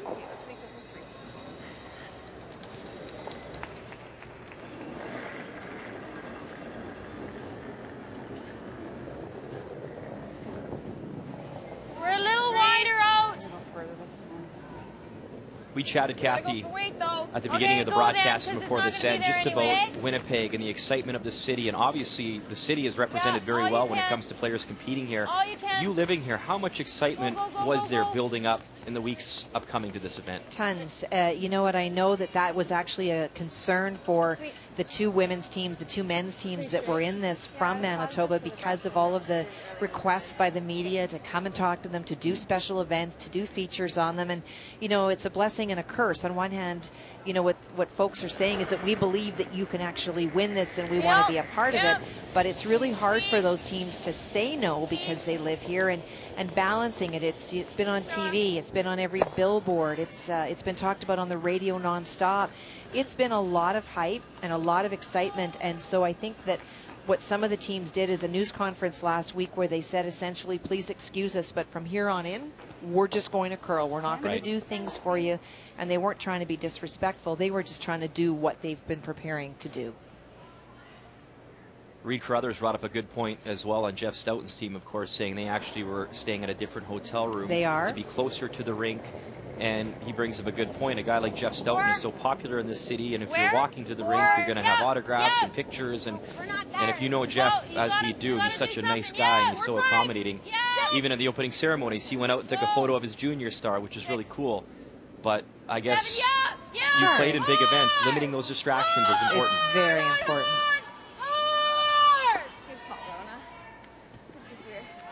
Trying to play plan B at the end, maybe get between those two stones and tuck a little bit behind. What am I giving you? Okay.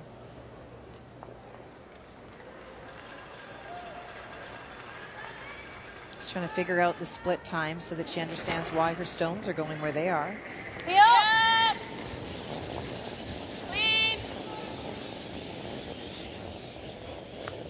Do not want to sit right there. And does not. Sorry, I'll get it. Yeah. That's funny. You like freezing here? Okay. She didn't want to stick where she was because there was a wall that was being created of red stones, but by moving it over and not rolling right out, you could see the call to play down to those stones. One jam, one half shot creates an opportunity for two. Line's good. 8, 8, 9. Okay, line's really good. 8, just to it. Line's great. We gotta go a bit, or are we okay? Yeah, we're good. How's line? Line's good. Line's perfect. Right on it. Lock it on. Lock it on. Yep, for line now a little bit. Yep, for line. Gotta go. Gotta go. Okay, we'll make sure we're biting. Got a girl. And a nice throw from Lonnie McDonald. It will freeze and his shot stone. Very nice, Lonnie. Good shot. But with the upweight capability of the young lady going down the ice, Finished hard, holy. she should be able to Great lodge weight. it out of there. Probably just freeze that one on the butt. Gil? Yeah.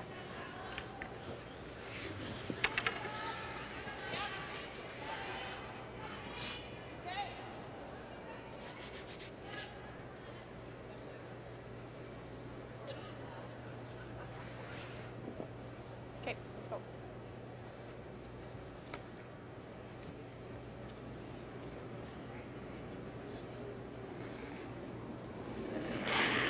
And some great numbers from Rachel. Still not super comfortable with the ice, but much happier today. Just trying to piece out that yellow stone. And she does. Right in your living room. Great camera angle from our entire crew here. They did an awesome job. And so now they will focus on the stone that is in the middle and try to freeze onto that. We might just need a bit more ice than this one. Yeah, I just didn't want to push it out too much because it hangs sometimes. Yeah. 14-5 to T. What's that? 14-5 to T. Okay. You got it, Rennie.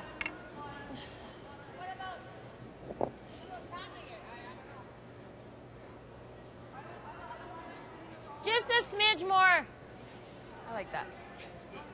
Straight up the stick.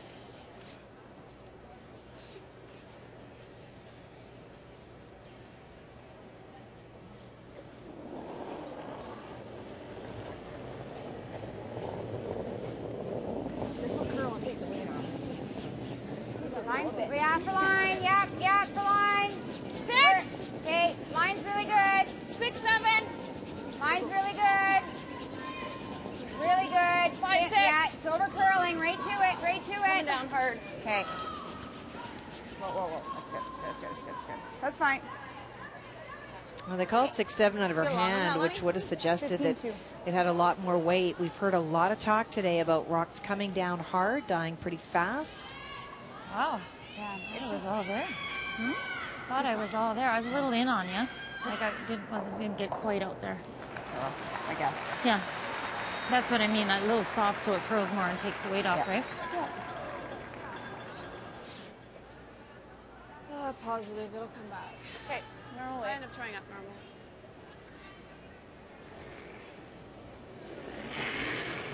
Rachel wants to just piece the stone out.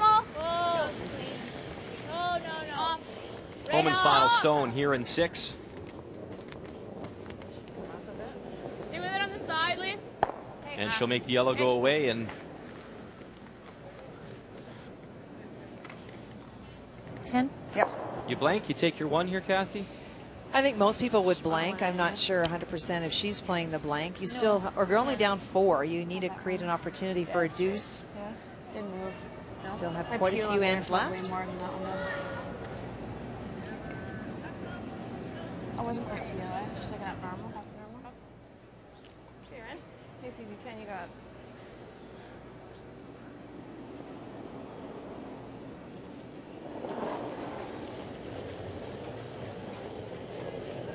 Final stone on the way here in 6 from Renee Sonnenberg. Clean it.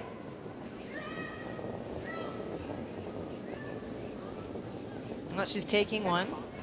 We'll try to change her fate next end by being able to throw guards first. So Sonnenberg will hit and stick to take that single. Rachel Homan leads 4-1.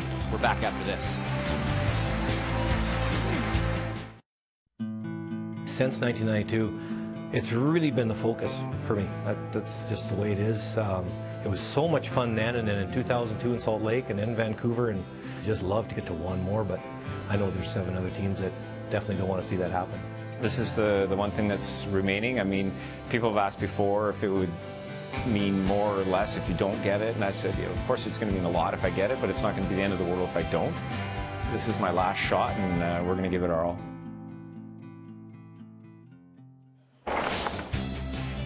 We can't wait. Great matchup this afternoon between 2 of the best to ever play the game. Jeff Stoughton taking on Kevin Martin.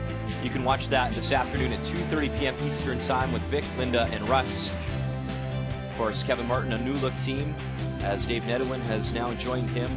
Jeff Stoughton would love to win in his home city. And a quick look at the men's standings, of course. We talked about it at the beginning of the broadcast. Brad Jacobs, Kevin Martin, John Morris, and John Epping. What a draw he made with his final stone against Kevin Cooey. Glenn Howard with a loss, Mike McEwen with a loss, Jeff Stoughton with a loss. We've said this many times, Kathy, that men's field is so strong.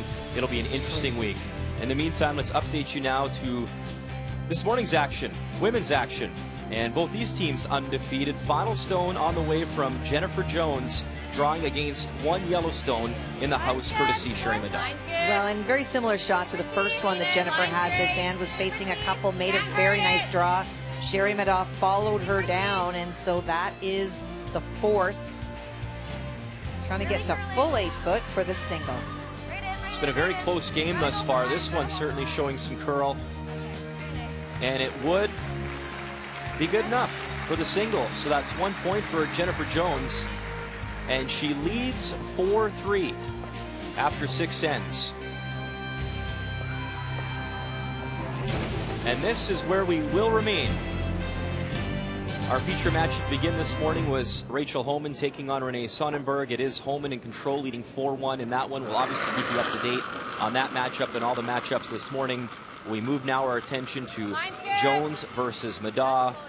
And lead stones for Team Jones come from Dawn McEwen. And I joke with Dawn how many times I call her Dawn Askin by mistake this week. Obviously recently married to Mike, so congratulations to both of them. You bet.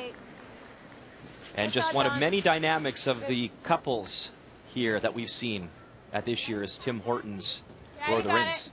And it's really tough. You know, your partner spends as much as 90% of their time on the ice, and you want to be supportive, and yet it's really important for both Mike and for Dawn to just focus on their own. It's hard. You're back in the hotel room where you'd normally at the Scott or the Briar be there in the crowd cheering them on, but they both understand the importance of taking care of themselves and getting that extra rest and just worrying about themselves, knowing that their partner will just take care of themselves.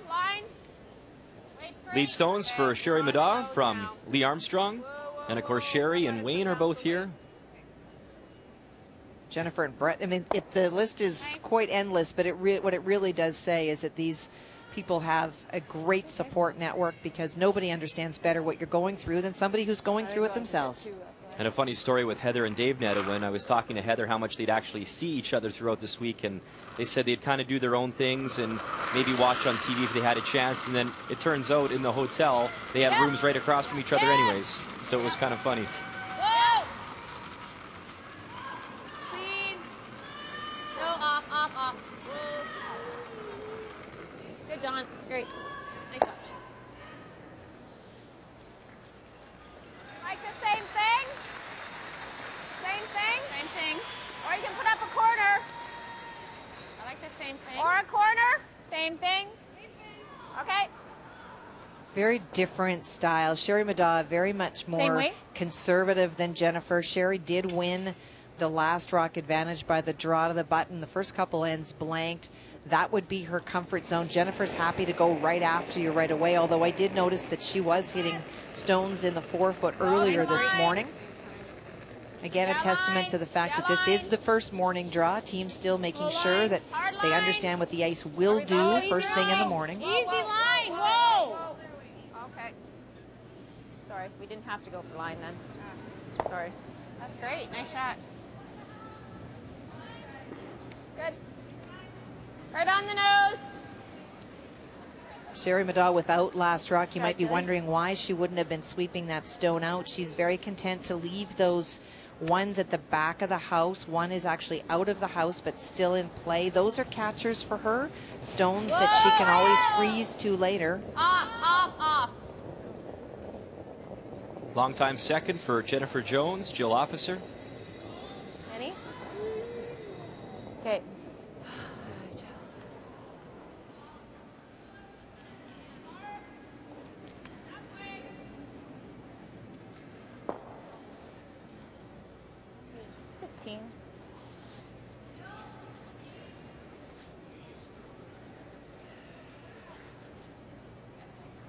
One thing, Kathy, we have noticed across all the sheets of ice, there's been a lot of mistakes and a few frustrating moments when it comes to reading the ice. Well, I don't think that was a reading the ice thing. We heard Rachel say to you at the fifth end that it's very unforgiving. And for Jill, I think she put that stone back, and it just will not come back if you do not throw it right at the stick.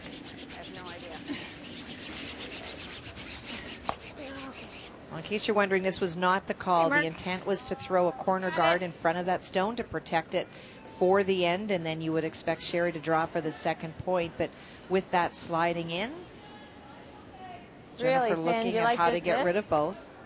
Pretty tough. Come off, peel, throw, peel. Hit this one first. You think you'd get that one to go that way still? Peel? Probably. I mean, you play for the just... Because this, I'm just afraid if we go after it, we'll jam it over there. We're kind of... mine just that easy. But I guess that might go there. That's... Yeah, play for the hole. Throw, peel, even if we come behind it. Yeah.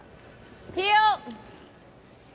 Here's what they're worried about in playing the double. That's that rock that Sherry Middaugh left around, and all of a sudden it's a factor now. This one first, peel.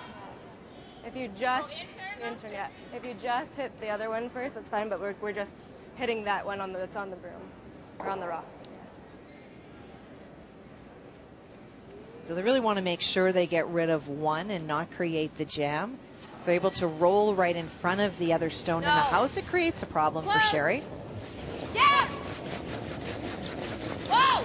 Whoa. Yeah. Yeah. Yeah. Jill Officer makes contact with both. They will move that one yellow stone to the back four. Or shot. Do you want to just go here? Our updates continue over on sheet C. Val Sweeting taking on Stephanie Lawton. Lawton looking for her first win. You see she has a yellow stone locked on the button. Final one on the way here from Sweeting. Well, and it is one of the first times in this game, Brian, that we've seen Val Sweeting in some trouble.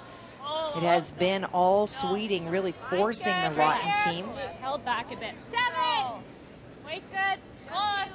We're all there. Sweeting from Vegreville, Alberta, makes the trip into Edmonton to the Saville Community Sports Center to compete with her team, and that one, not the result she was looking for, so Stephanie Lawton continues to claw back, a steal of 1. Val Sweeting still leads 5-3 after 6. Hey, Petlinger. Same weight. Okay. Just here. Okay. No, that's a mistake. Certainly had an opportunity to put some more pressure on Jones's team.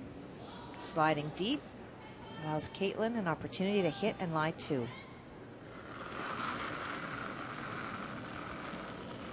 Easy, I'm full. Whoa! Oh, off, Don, off. Off. Come on. On the yellow. Okay. We talked, Kathy, about the ice being unforgiving.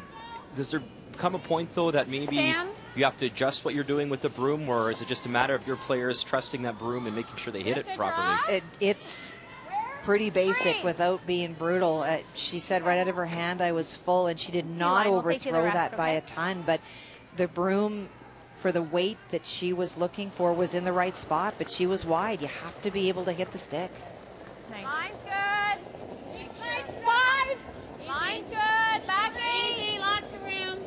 Little bit of And you'd hate somebody to put the broom down, you hit it and you miss, and they say, sorry, I didn't think you were going to hit the broom. Right to it. We're there. Line's good. Unless I was your teammate. I was just going to say, I'd take anything if you're throwing with me. Yeah. Right back, Merck, right back. Nice shot. Another update for you over on Sheet B between Chelsea Carey and Heather Nedewin.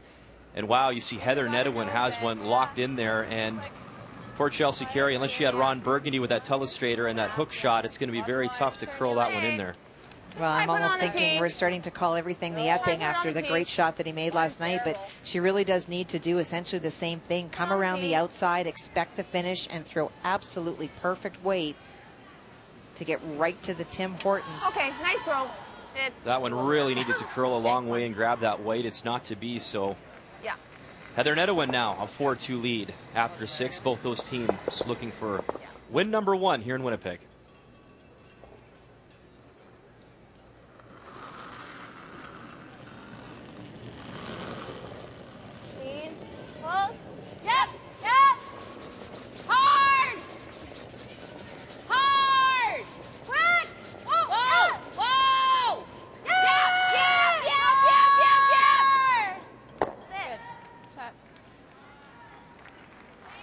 Really wanted to get to that nose as much as they could so that that Maddaw stone stays right behind it. Did not want to create a chance for Sherry to chip it out.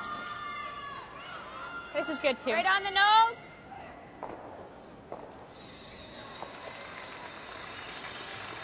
Just a tad. Back to the game that we started with, our feature game to begin this morning. Rachel Homan facing Renee Sonnenberg.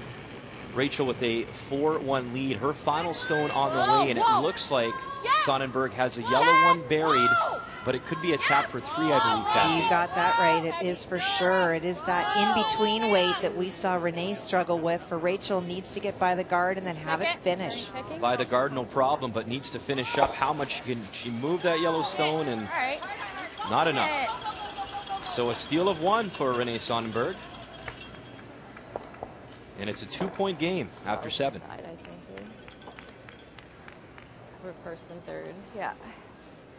You hit that? Or do you want to draw open side? I don't mind hitting it. They're just drawing no matter what, right? Hit, she freezes. I gotta blast it. It's just that I'm gonna have a hard time. Do you know what I mean? Yeah. I think if I go here, or here, that's probably our best day. She's freezing regardless. Yeah. I'm just saying if I hit that, she's freezing here. And then we nose. Or can't really blast.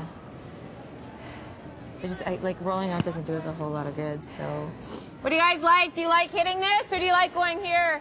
I like the draw first. 1-3. Sorry, 1-3? Yeah. 1, 2, 3. Yeah. I don't mind either, but we thought of the draw first. It's just if she goes here, I can't really hit it. I can't. No, because then it's just going there. Do we nose this? I don't mind that. Okay. Jill threw her so bad. Do you like the intern or? Yeah, I don't mind it. I know it'll just finish up a little bit. Got it.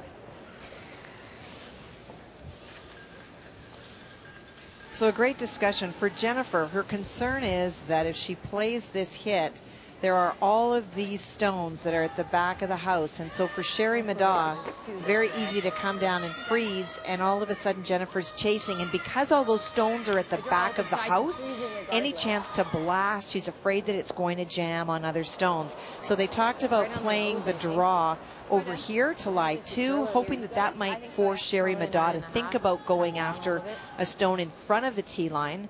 But they really came down to playing the reality that they do not have last rock, and they'll contend with the perfect freeze if Sherry does in fact make the perfect freeze.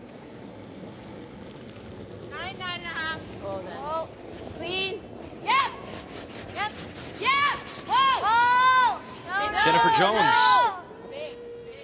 Her first here in 7. Right out.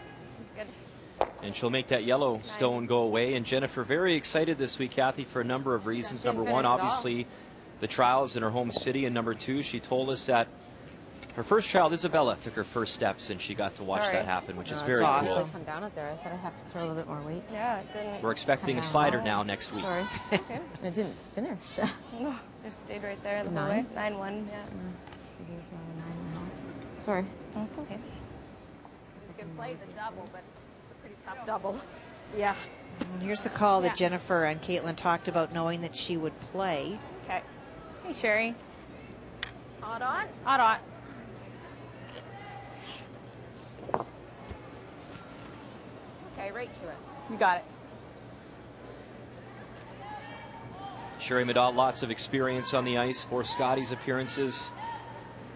See the bronze medals there. Her team, she tells us, has been on the ice since July, preparing for this. A little tight. Line's good. 9, 9. Line's good. Easy then. Easy Easy. then. We're there. Same as mine. Easy. Line's Line's good. good. Little left. Close Right, line. We're Stay to close. it. Close line. Close. Clean it. Yeah. Line. Yeah. Hard line. Line hard. Hard line. Go, Yes, yes, yes, Trying to yes, lock it hard. on that red stone, back 8. Hard.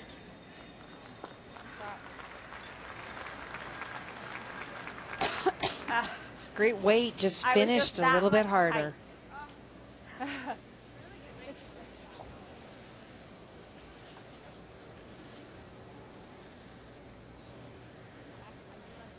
It's tight on my release.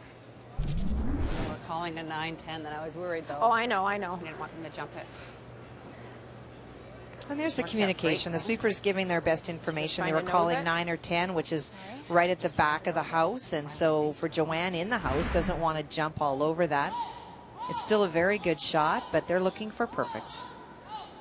And so for Jennifer, it's the blast.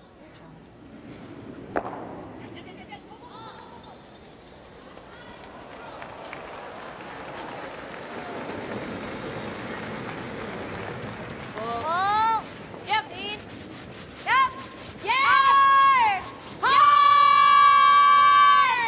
You gotta go. Really gotta go. Hard.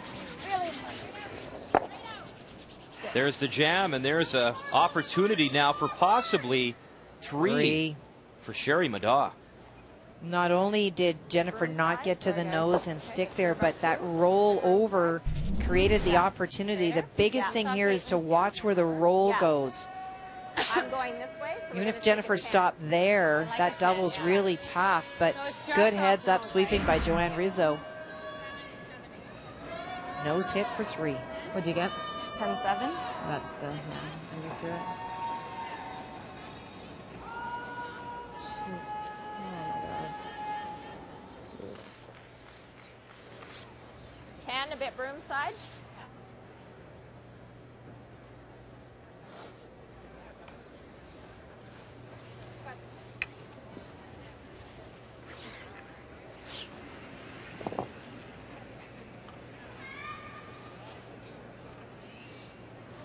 Sherry Middaugh in her 4th Olympic trials,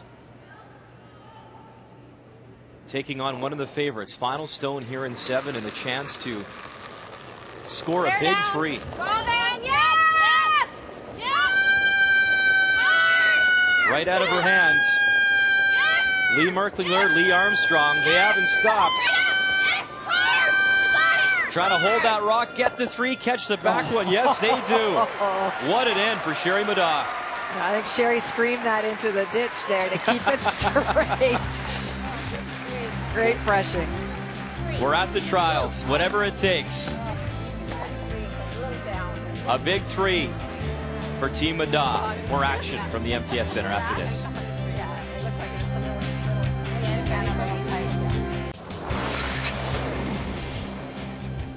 Welcome back to the MTS Center. If you're watching back home in Vegreville, Alberta, or in Edmonton, or at the Saville Community Sports Center, you're seeing a great story from Val Sweeting and her Alberta team. She won her opener, and her final stone here, a chance to make the double and score two and take a commanding lead over Stephanie Lott. These are tough doubles, though, when they're that close together. Manages to push it far enough out of the 4-foot, though, for that two.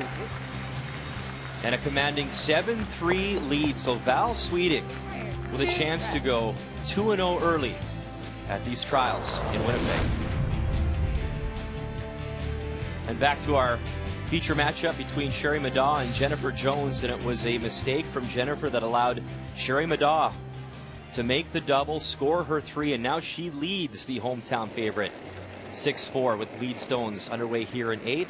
And throwing those lead rocks for Team Maddaugh, Lee Armstrong. They're out of the Coldwater and District Hurling Club in Ontario. Can you wait?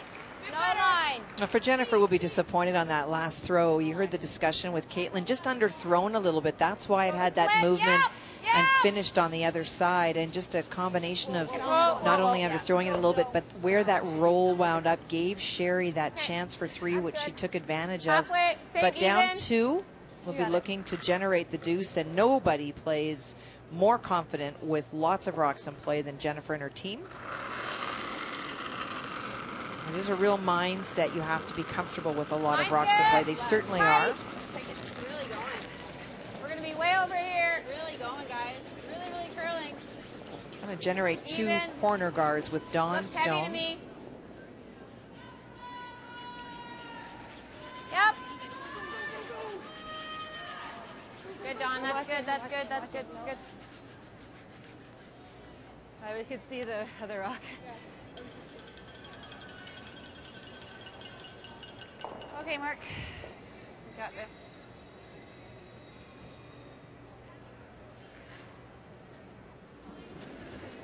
Lee Merklinger, second stones. Hard! Hard! Right up! Hard! Hard! You gotta go! Okay, that's good. You got it. Tipped it in a bit. Stop. I was going to sweep you off your feet.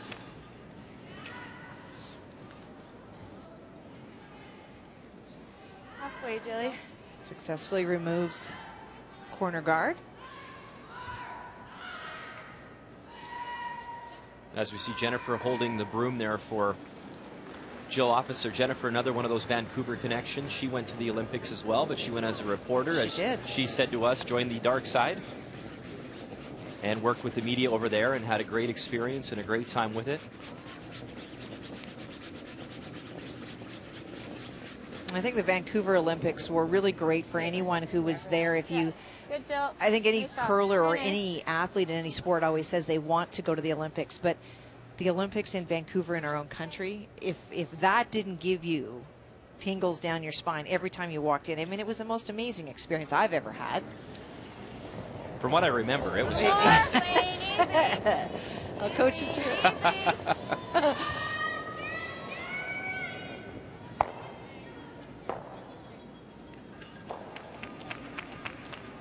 Prepare. But I don't mind the freeze either. Same spot.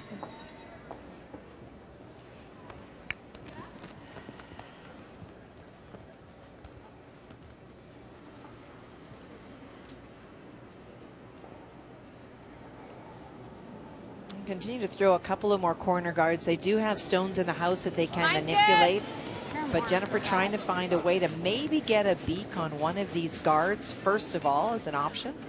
It's not left.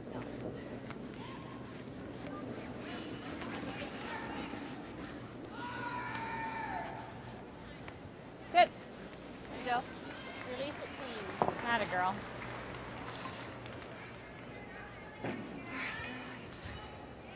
I won't have as much weight as Mark, so.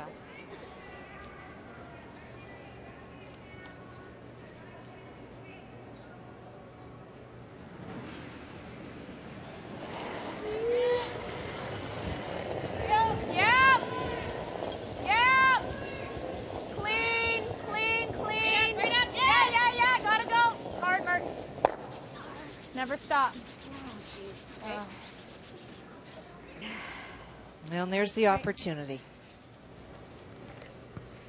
Do you mind like tapping it back or no, like hitting it? Whatever you'd like. I don't mind just tapping it back. Do you like that? Yeah. Okay, so back 12. Okay.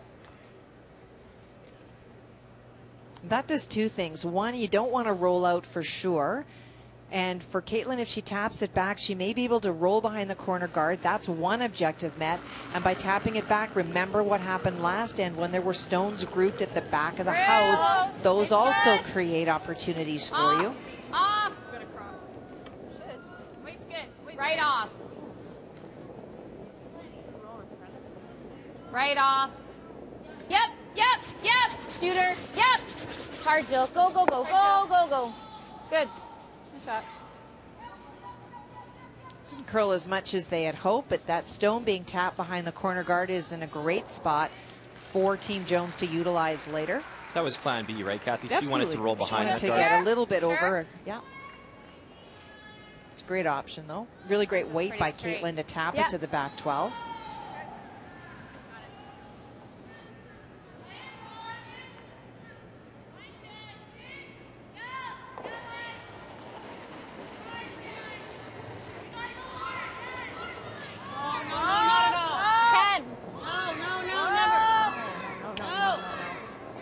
Jam. No, no, no. Here it comes. Yeah, you're fine. Nice weight, Joe. Okay. And they'll avoid the jam there. Jennifer Jones has made it very clear, Kathy, that she was so excited to play in a big event in her hometown. Well, we talked about her being a reporter in Vancouver. She didn't want to report. She wanted to curl in it. But in Edmonton at those trials, a 2-5 record, she really struggled. What do you think will be different this time? Well, I think that just the experience of having gone through that, and they were such an odds-on favorite at that point in 2009 because they'd come through the Worlds and they were just so dominant that, you know, there's no sure thing, and there's definitely no sure thing in sport, and in this sport is no different than others. They have trained, they've got a team that is so mentally and physically prepared. They just have shown over the last, I don't know how many years, that they are the most consistent women's team. There have been teams that have played better at given times and given years, and obviously Rachel Homan won last year. But if you're looking for consistency in women's curling, this team is by far ahead of the rest of the field. You're a former teammate, Kathy. Do you see that eye of the tiger in her this week? What did you sense from her? You know what? I think that Jennifer, in having a baby, is even a more brilliant player because perspective is huge, and you can just beat yourself up, and she would, you know, think about every shot she threw and how she threw it. And when you come off the ice, and even if you've had a bad game, there's this little one taking her first step towards you. You know what? It just puts the whole world into perspective. You guys like this a 9? That makes you a better player. I thought she was There you see on sheet A, the game we started with this morning. Rachel Homan leading 4-2 over Renee Sonnenberg. 8th end, her final stone on the way, and this looks to be a tap for a lot. Well, it is for 4, but she has to get through the hole first. That's the key. Gets the hole, makes a tap. It's for 5, and she holds the shooter. She doesn't. And there you see the 4 red ones. One was hiding behind cover, and that's handshakes. So a nice rebound game for Rachel Homan and her team, the defending Scotties champs from the Ottawa Curling Club. And there you see the heads and the fan support behind them.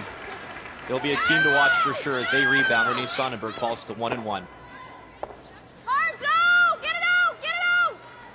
A nice run by Sherry Madaw. Ready to go, skipper?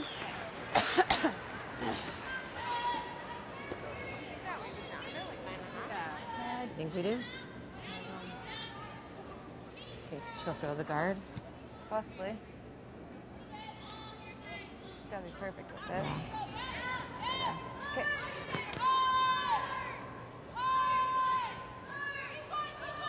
You got it.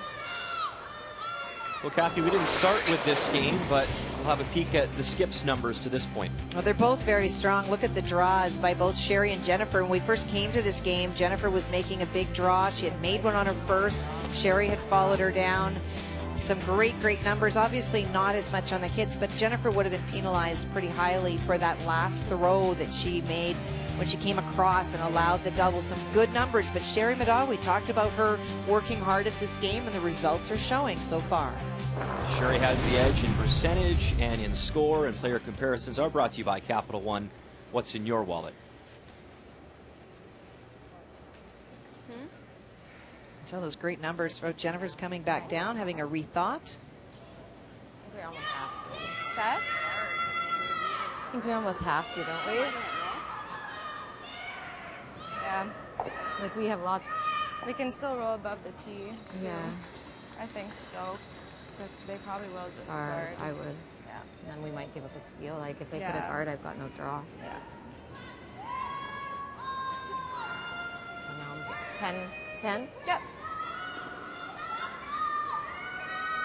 Well, a bit of a change of plans, and I do agree with Jennifer. Their initial shot was to go there, to go around, but their concern is that if they do that, here's the guard that Sherry Middaugh is going to throw, and they risk giving up a point, which they don't want to do in 8. And so they're going to play the hit.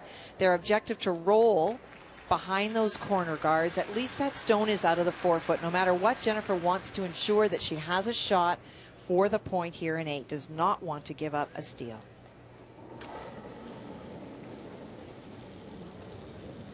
Yep. Yep. Hard. Hard.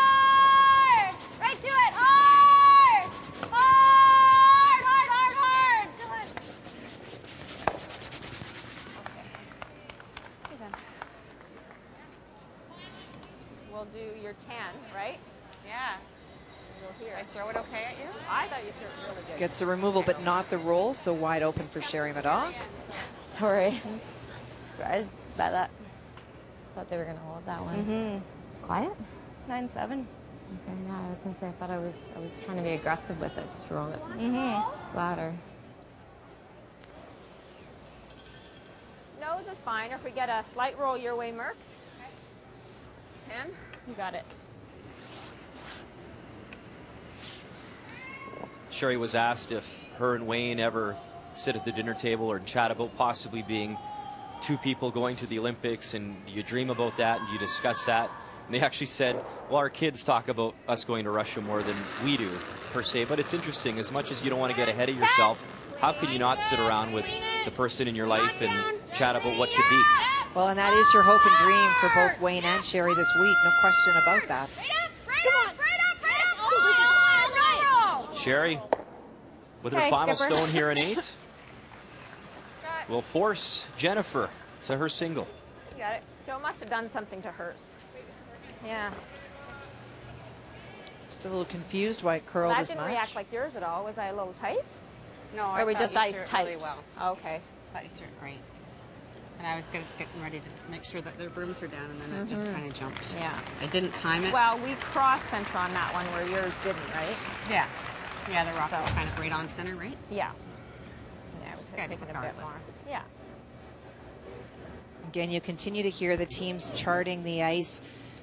It sort of feels on the second day that most of these teams would have played 2 games by now, but because of the men and the women draws being alternating, it has only been 1 game these teams have under their belt, so not enough yet to feel super confident with where to put the broom. I got a clock on this one, Kathy, at the hog line. Let's see what kind of time we have for draw. Should be looking at about 14. Mine's moving. They don't let me use the stopwatch very often, so this is very exciting. All right, how'd you do? I got 15:26. Okay, well, great brushing, I'll tell you. Go, go, go, go, go, go. Little more, little more, little more, little more, little more. Well done. Good, Jen. That really came down. Off a little bit. And a nice sweep from the front end as she will get her single. But it is Sherry Middaugh with lead and hammer.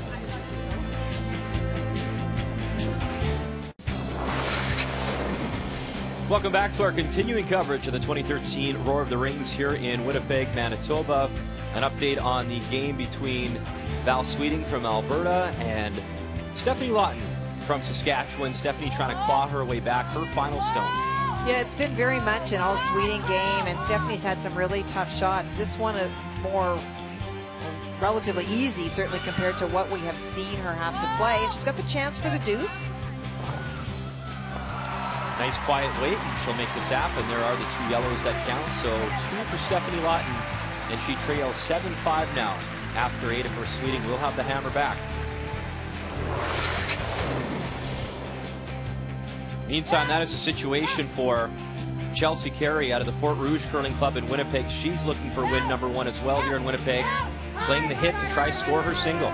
Needs to go off the other one to stay there, and she does, so that will be the point. So she picks up the single point. Heather Nedewin leads that one 4-3, and she has the hammer after 8 ends of play. Here at the MTS Center, beautiful facility here in Winnipeg. In our feature game, it was Jennifer Jones. Come on for line 2. Come on for Great line rushing two. from her front end to get that single score. So Sherry Madaw has the lead. She has the hammer. Both these teams 1-0 coming into action this morning. Okay, same weight, guys. Oh, you got it. Yeah, it's perfect. Well, the center guard thrown initially and a little bit of a tick shot, so that moved 1 off to the wings, and now a chance to do that again.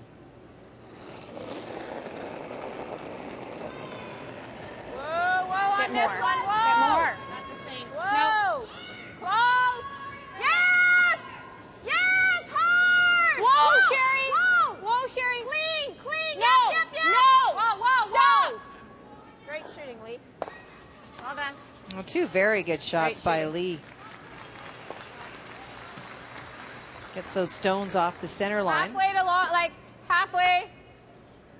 For those maybe not watching the game or watching the game now for the first time, Kathy, there is, of course, a rule which doesn't allow you to remove those stones to enforce more scoring in the game. So she can hit the rock, but she can't take the rock out. You bet. She can raise it into the house. She can move them over to the side. You can manipulate the stone. You just cannot remove it from play, although you can Line's remove tight. your own. Leave it early if you can.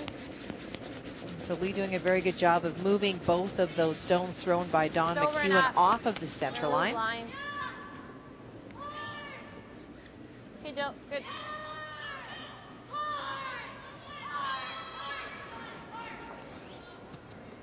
Just in case Ron Burgundy is still watching, we way want to do you make like? sure he's Clear. educated.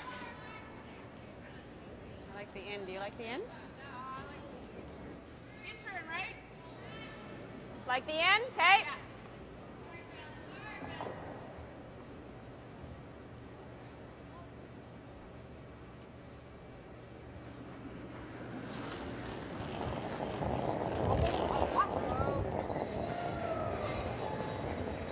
Stay close. Yeah, it's gonna watch that one. Well, she removed some granite. Number 1 mission accomplished, which was to move that stone off the center line. Wanted to actually hope to get 2 of those red stones out, but managed to get 1. Biggest thing for Sherry Madaw is to have the path to the 4-foot open on her final stone here in 9. Would love to blank, but looking less like that will happen with the stones out front already.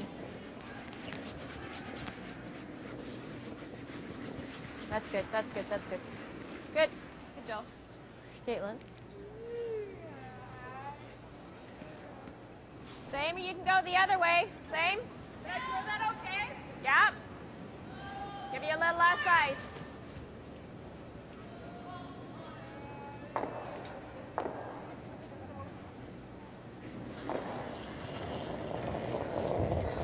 Clean. Clean. Yep. Yep. Hard. Hard.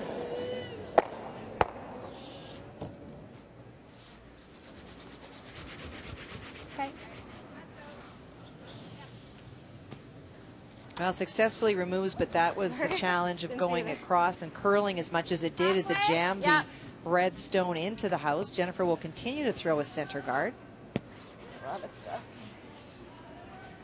I'm trying to force Sherry to make a decision about whether she's going to be lured by the rock in the house or whether she will continue to peel the guard. I would suggest she would do the second.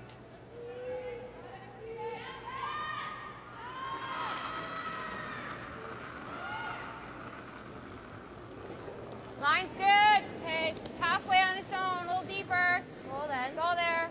Roll then. Clean it. Weight's good. So my broom. Should be okay.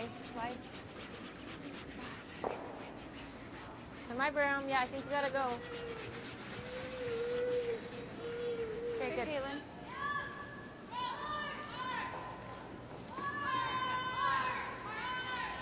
Try and get the one in the house, guys. Okay. Like you can, Joe.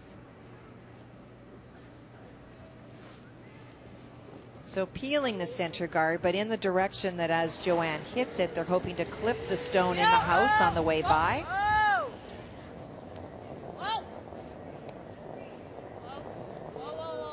Good. Shot. Sorry about that, Mark. Should have taken the other turn. It just didn't react the same as your first. And that's the key for Sherry here, Kathy. Just give herself that opportunity with her final stone. You bet.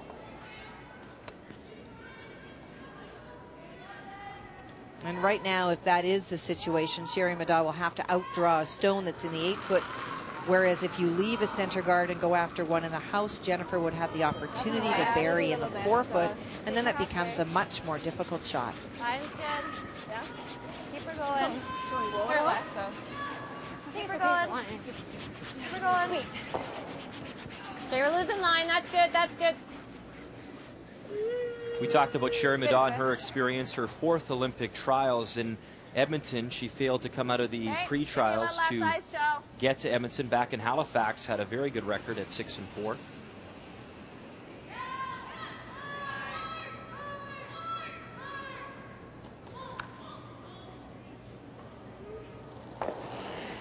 Shannon Clybrink, of course, went on to represent Canada that year.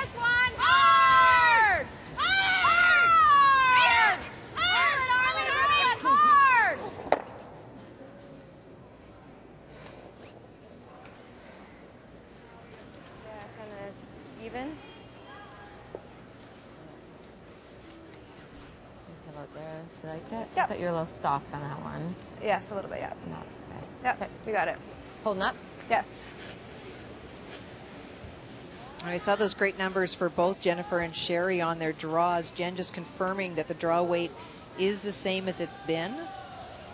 Top 4, kind of even. Good chance to put some pressure here on the Maddaw team. Go for it. Okay. Holding up. Thrown the other Just turn. yeah. Her second one? Yeah. We had lots of room on this side. Probably won't be close to the guard to kind of, you know, bury it. So I'll be you.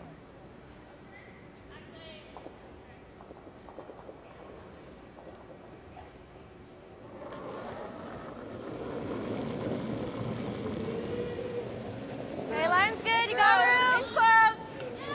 Wait on the room. Got room still. Get off. Get off. Off. No line. Actually, sound pretty good. No, it's a little heavy for me. Yeah, it's got to be even. It's a little heavy for me. No, then. Go deep, then. No, go deep. Go for. Okay. Well, you saw that huge finish when Jennifer went by the guard. There were at least 2 feet between her stone and the guard, but the finish is huge. Okay, so yeah, just need them off of it a little. Yeah. Sorry. Shoot. She's got a good piece of it on this place, but she doesn't. The main focus is to get it somewhere on the nose so that you're covered. Yeah. Yeah. Harder for her. Yeah. Sure. Yeah, and then something to jam on too. All right. Okay. So just Army's back line kind of thing? Yeah, which is I think about here, isn't it? That was where you had the hack. You had the hack right about But there. the hack was here and I was bored, right? Right. And it's straighter. It's running a bit straighter. So right there, you said? Yeah. Okay. Are you throwing back 8 or back 12? A bunch, so Back just wait 8. Till it starts. We want to try and get to the nose as much as we can, Joe. Oh, you got it. It will curl. Back 8. No question Like that this? it will curl. We Back just 8? saw that with Jennifer's okay. stone from the hack. Sherry try and can get to the probably nose as only much as we see can. a quarter to a Cutting third, the but ice that down a guard bit? is so long. Pardon me? Is the ice a bit tight? I don't think so. Doesn't seem running to be pretty moving straight, much. eh? Yeah. Okay, great.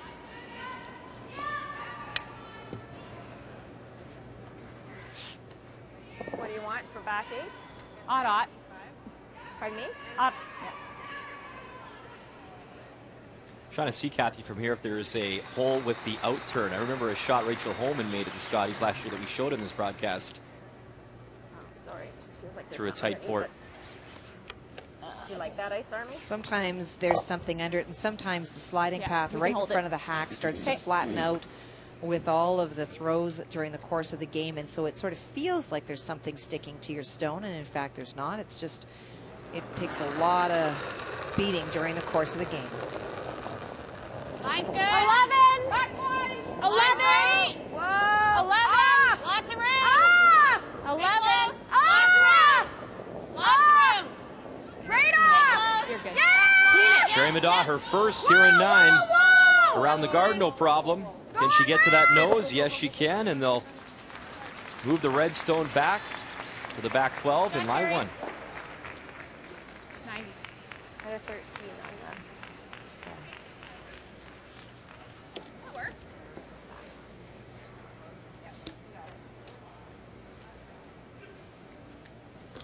Shooting, Sherry. Kathy, we talked a lot about the favorites coming into this Pardon me? event. Trying to Where get would you it a put little inside. Oh, me too, Sherry's yeah. team? Well, you know, it's that's a tough question. I mean, Sherry has got a lot of experience. She's played for many, many years. She's just not been able to convert, you know, a Scotties win, although she's certainly come close. And so, you know, with a team like Sherry's that we've not seen front and center for the last couple of years, you don't think of them as much as a Netawin who won more recently and Jones who's been more consistent. But, you know, they're one of those teams that if you don't play well, they're very strong. They're going to come up and bite you. So you have to absolutely, I mean, there's no question this team is strong enough to win. Oh, back line to hack. Off. Clean. No, off. Heavy. Clean. Hack. Just clean. to hack. Clean it. Whoa. Whoa. Whoa. Whoa. Hard Joe. Good done. Nice touch by Jen. Sherry did actually get to the nose and to the inside. So a very precise shot, but she did roll open. So nose hit for Sherry Madaw. Or 3.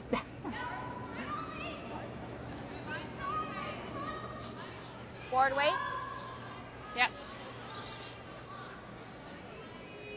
So facing 3 with her final stone, but she did throw the same shot. Yeah, board weight.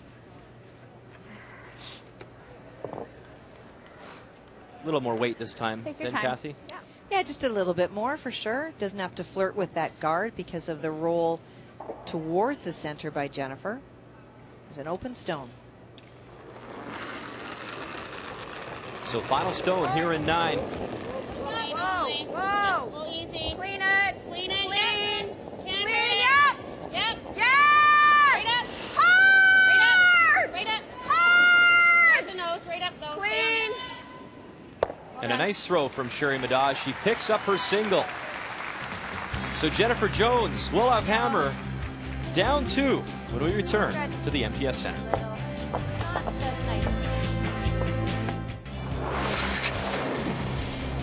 Welcome back to our Monday morning coverage of the MTS Center.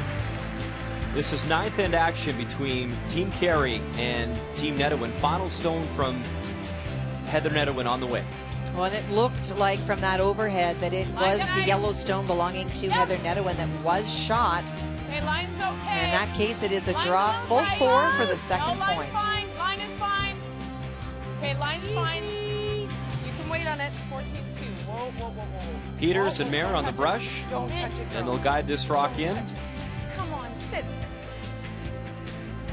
Oh, nice And try. it won't stop in time. One. They needed that olive oil and cheese on the ice, as Burgundy suggested, to stop that one. Yeah. It is 5-3 Netawin after 9. Now look over on sheet C between Val Sweetie and Stephanie Lawton. And you see the Yellowstone in the house. Final one on the way from Val Sweeting out of the Salvo Community Sports Center in Edmonton. You saw the stone, there it is, a bite of the button, so needs at least half of this stone right on the lid to get the point. You saw how well that stone was buried as well. They needed to draw, needed to find that Tim Hortons button, and this one also a little bit too much weight, so that is a steal. And give Stephanie Lawton credit, battling back, down by 1. And a number of close games here as we get down to the final end, the MPS Center. That includes our feature matchup between Sherry Middaugh and Jennifer Jones. Sherry getting that single in 9. And she leads by 2. Jennifer Jones does have the hammer here, though, in 10.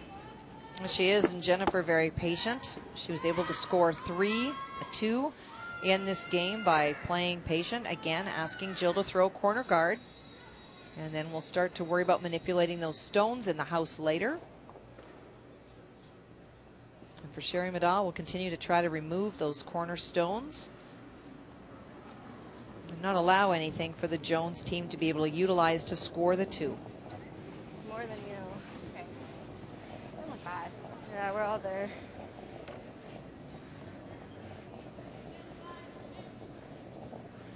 Don't want to right now. Nice shot, Jill.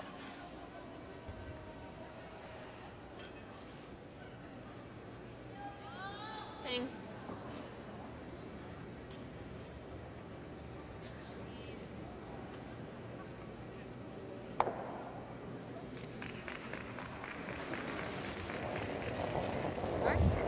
Yep, yeah, hard on this one, hard! You got it, hard, hard! Am I going or you, Joe? Hard, lead up. Harder, guys. Harder, Joe. Way to go, Mark. Good. Well done, Marks. Copy. Here? Yeah. You just want, like, bite the 8. Okay. Hey, Joe. You got her, Jilly. I know, Kathy, they make them look routine at times, but how hard is it to make those peels considering what's at stake? You know what? You can't think about that because then it becomes really hard if you're thinking about what's at stake. And so whether it's a club game or a game here or in the finals, you just have to look at the broom and think about the weight. So obviously you're throwing up weight if you're throwing a peel, and just hitting the broom and letting the results take care of themselves. Because if you start thinking about outcome, it's your guaranteed beak or a flash. Mine's good. Still have room. Still have room. Get off for a sec. Really not moving. Weight's really nice. We're gonna have to finish it big time here. Yeah. Go, go, go, go, go deep. Go, go, go. Go, go, go, go, go, go. Hard, hard, hard, hard, hard, hard, hard, hard, hard, Good hard. weight, just did not get the finish that they were hoping for. I'm at about almost half. Yeah. Want to throw a 10 at it? 10? One or the other is fine, yep. 10?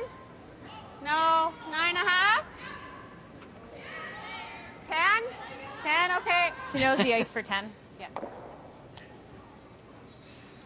Kathy, I know there's still a few rocks to come, but considering those 2 stones that Sherry has in the 4-foot, at what point would she maybe consider throwing a guard, considering she's up by 2? Probably on her last one only, because at this point, as long as they can see a stone, they're trying to prevent Jennifer from scoring 2 more than get any more points. They're really comfortable with where they are with the points.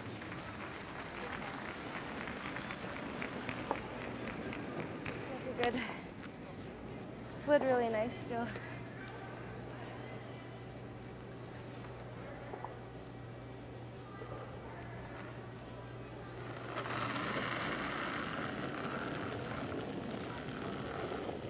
Room. It's more than yours. It's close. They line's great. Room. See, I got it. I got it. Weight's pretty good. Weight's nice. Yep. Oh, room. Wait only. We're gonna have to Just go bite the 8. You gotta wait till the at end. the end. There it goes. Yeah, you can go. You can Go, go. go, go. Bury it. Come Hard. on. Hard. All you got. Hard, hard, hard. Keep her going, keep her Okay, going. whoa. Good. Nice, Caitlin. A great outcome from Caitlin, but you know Who what, do we you guys talk like, the about peel really or good timeout? deliveries. So Yeah, many peel. people are looking down. Watch her head the entire time that she's throwing. It is absolutely straight at the broom, straight at the target, and release, and then she lets go at the very last moment to look down after she's let go. Just a really, really great delivery and a great teaching method. So many, I'm thinking about some of the young people that I'm working with, looking down a lot, and you know what? That's, oof. And that's not good. And that's the break Jones was looking for. It sure is. But just to finish on Caitlin, part of the reason that she makes as many shots is because she's technically very, very strong. And that's a huge mistake. If you hit the guard, that's fine. just, I'm afraid if we come here that we block it. We can go right here. They ever make that guard, though. Yeah. Do we... Their longtime coach, Janet Arnott. I don't want to leave a double. Just make the double. We could throw lots of weight and try to get everything going. Do you know what I mean? Yeah. What do you like? Go here. Am I not? She guards. Gotta make sure for 2. Do you like just that? Yeah. Which was the 10? If anything, Overroll it, yeah. She's probably drawing, but yeah, like you're gonna roll above the T line. I like that. I like that. Let's go 10. 10? Okay. So a bit of a discussion. One of the options is to come back in around the corner guard. They talked about that. Jennifer's saying that. But Brian, you asked earlier, would they ever play the guard? And now the thing is that if you make those two so good that Sherry Maddaw can't get them, and she throws a guard, now not only do those stones not count, but you're bailing trying to find a way to score a single point. So what the decision is, after taking the time to think about it a little bit and to talk to Janet, is they're not even worried about the double. They're trying to hit and roll off the top one. They're probably going to leave a Maddaw stone in the 4-foot area, but they've removed one, and the objective here really is the roll for Caitlin.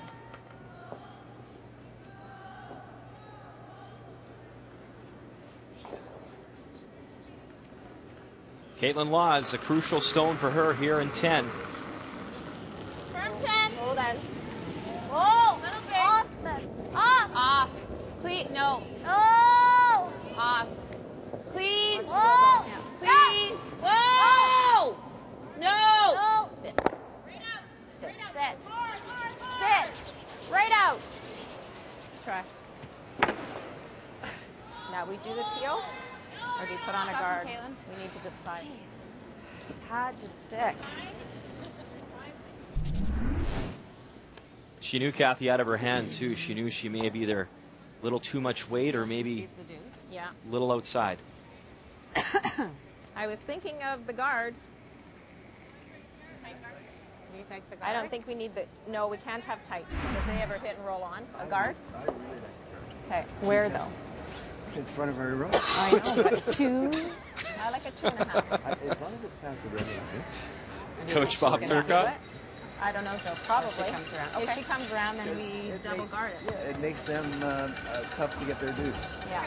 Because too many bad things can hit or with hitting that. Yeah, guard. there's too much stuff in the way.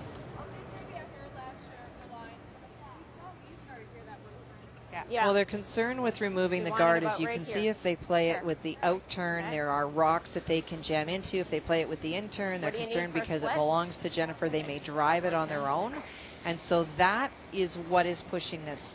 The percentage call, if those stones weren't there, that you would really want to consider is peeling that guard, because if you peel that guard, the most Jennifer Jones can take is 2, and you're content as a player on the ice to go the extra end and have last rock. 15. But it is because of their concern with that guard running into their own that they're going to play the guard in front of their stone and hope that it's good enough to steal a point in this 10th end and the win. 2. So after that discussion, Sherry Maddaw, her first stone here in 10 without hammer, up by 2. 2. We're gonna overcut. Easy. Whoa, we're gonna overcut. Just one. No, not at all. Okay.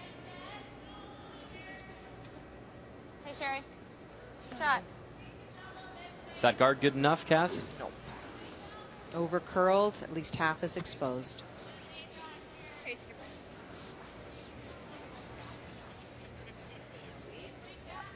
Just thinking back line. Yeah. Like there? I like it. Okay. You got it. Well, that's where you threw that tap, remember? Yeah, it just ran. Meantime, we peek over at sheet B. Chelsea Carey down by 2 with hammer here in 10. You see those 2 yellow stones. Needs to make the double, stick around to force extras. No. It's really close. Got 3/4. Okay. Got one, moving enough. And the crowd tells you the story. There's your 2. So she ties it up in 10. Heather Nedwin we'll have hammer. We're going extras here on Monday morning.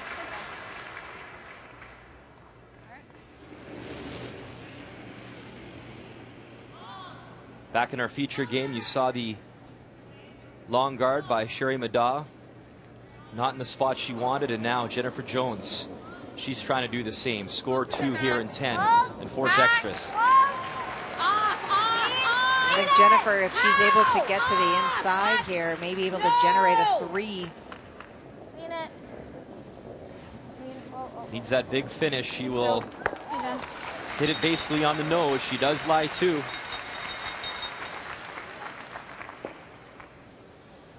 Sorry, guys.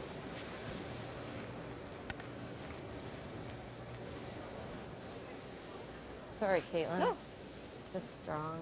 I don't know. Do you think I could have got to the inside? I think so with the back line, but I mean, you want to make sure you buy. Yeah.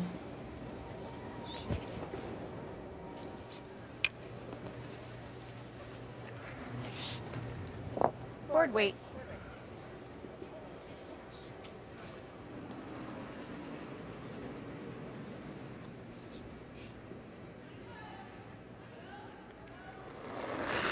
Sherry Madaw, her final stone here in 10. Needs to remove that red stone at the very least.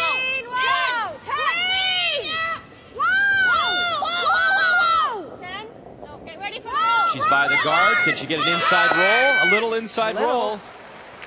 And she is shot stone. There you go, skipper. Nice. Sorry about my guard. I didn't quite get to the broom.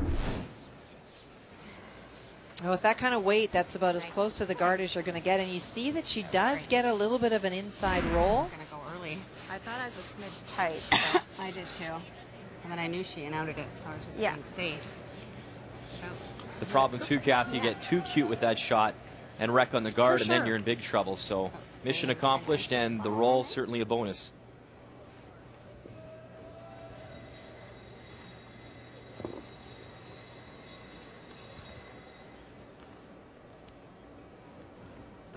One of these teams will suffer their first loss, both coming in with 1 win, winning their opener.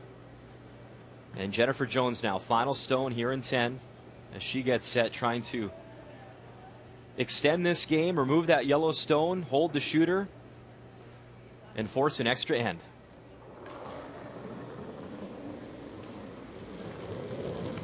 No, off. Same or hair off, Jill. Hair less. No. Can't. No. Right off. Needs to finish, has to get near that center line. By the guard, catch enough. Nice shot. Stick around, yes she will. A clutch shot for a clutch player. 2 for Jennifer Jones. We have extras here in Winnipeg.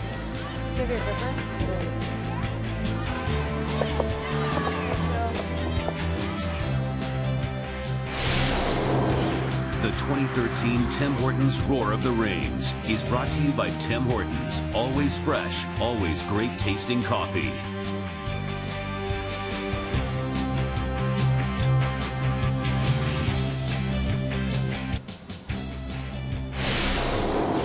The 2013 Tim Hortons Roar of the Rings is brought to you by Ford, proud partner of the Canadian Curling Association for 20 years, by Scotties Facial Tissue, Scotties, the perfect touch, and by World Financial Group, creating a better tomorrow for families today.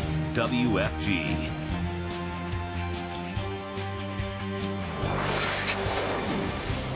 It's our first morning draw at the Roar of the Rings, and what an exciting morning we have. We know 2 games are going to an extra end. Could it be 3? This, the situation in the house between Team Lawton and Team Sweeting. Final stone for Val Sweeting. Needs to tap that yellow rock you saw just off the button to score her 1 and go 2-0 so far, Kathy. Well, it's definitely Lawton had a really good chance on her last one to come in there and make it really, really tough, but she slid deep, so she does have some backing.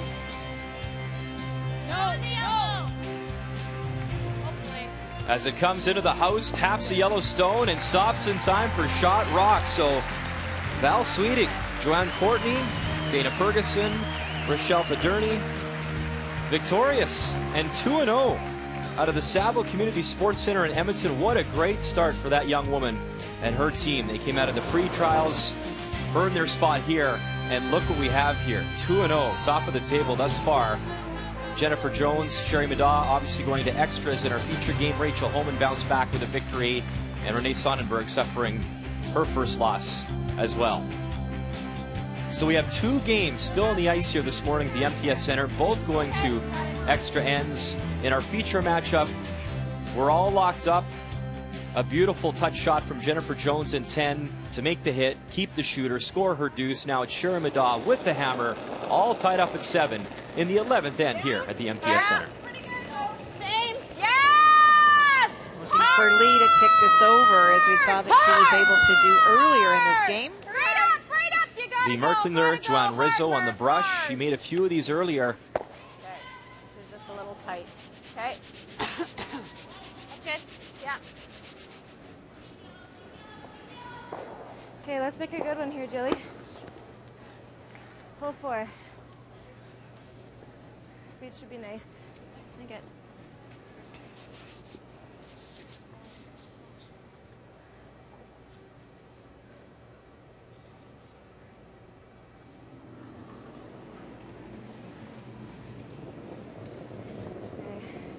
Line's good. Yeah, room. No, line's great. Tight if anything. You got room. Gotta go wait. Make it good, guys. Make it good. Full 4. Pop button. Come on. Come on. Go. Go. And they drag Jill Officer Stone. They touch the 4-foot. It is buried. A very nice rock. Now, a very important rock for Jill as well, because now that Sherry Madaw can run, that may be the stone that Team Jones will have to protect in order to steal the point if they are going to steal the win. Good judgment, patience to make sure that it was starting to curl, and then that great brushing hands, nice and low on the broom. Great finish. Hard, right up. Come on, Joe. And now the cleanup try begins. Atta girl. Lee Merklinger removes the center guard. Halfway. Good, Joe.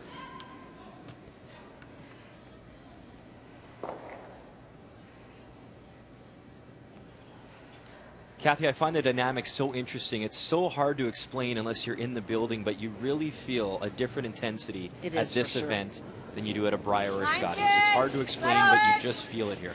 There's definitely an extra level of tension. The teams are still very nice to each other, but you see a lot more joking and chatting at the Briar and the Scotties than you do at this event. Teams are very, very focused on a mission here. Hard. Keep her going. Good spot, Jill. Ooh, Jill's in it. Nice voice crack. What do you like now? Do you like that now? Very receptive crowd here, very knowledgeable crowd here in Winnipeg. Well, you either have to get 2 or just the 1. Yeah, let's do it. Pardon me? I'll make it. Okay. 2 options. One is that you just peel the red guard thrown by Jill. The other is that if you're able to make the 2, this is the time to go. And that's the call. Try to peel both of them.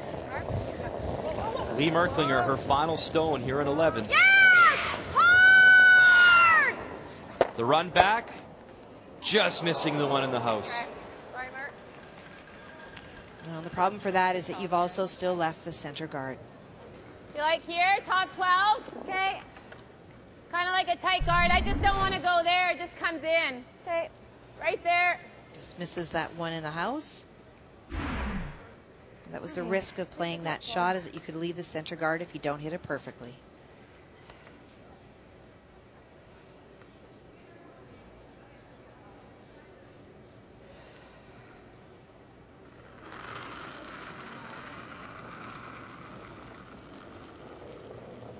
Line's good.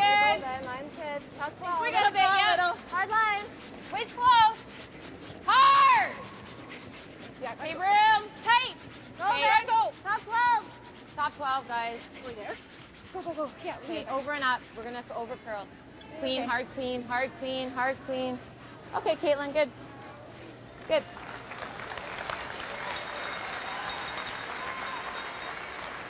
think you get it off the forefoot, eh? What do you want to do? I got the one in the house. Got half? Yeah. Half? Sure. What if we stay right there? Half? You want to nose it? Oh, you'd like to roll about here. Okay. Hack weight? Hack? Yep. Sure. Yeah, we've seen this lots. And I agree with this call. You know, the tendency is that you may think, well, why don't we try to run a couple of guards? This may be your best shot at getting rid of that stone in the forefoot. And because of where those guards are, for Jennifer to bury it perfectly, it will still allow a path for Sherry for the draw. Whoa, whoa, To get that rock out of there. No roll. Shot, Riz. Good. That's what Sherry wanted, and that's where it is. Top button, Caitlin. Okay.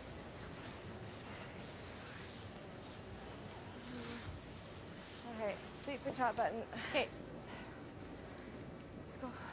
So, Kathy, to that point, why not play the hit and You roll like off that here? yellow stone instead of the straight draw? No, because if you hit and you roll out, then your opponent starts to peel those guards. For Jennifer, she's got 2 guards up. She's looking to steal. She's not particularly worried if Sherry Maddaw takes 3, 4, 6 this end. It doesn't matter. It is about stealing and utilizing those 2 guards that are out in front.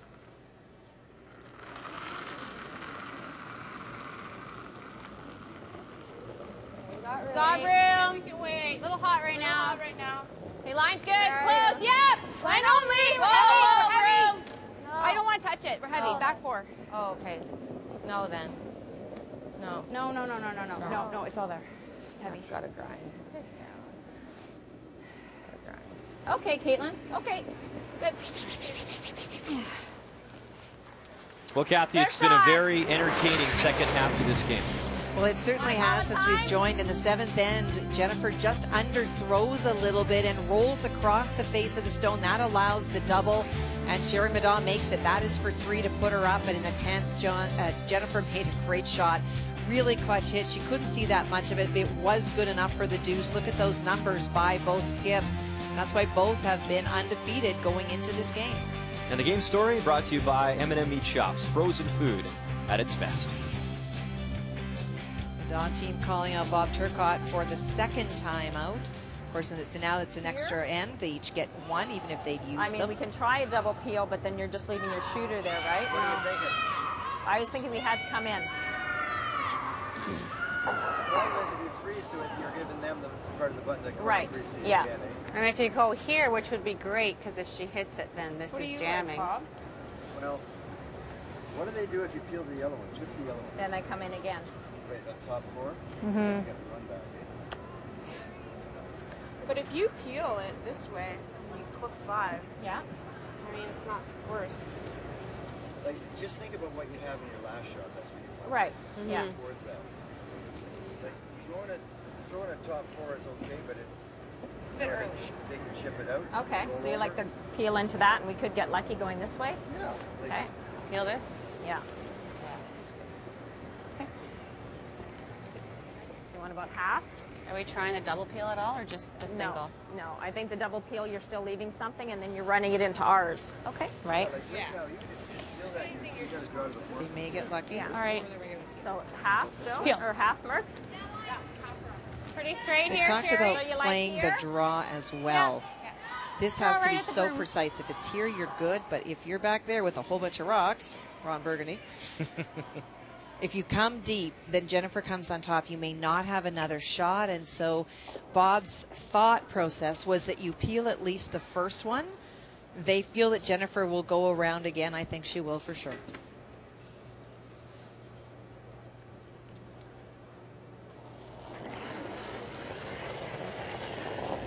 Yep, yep. Oh.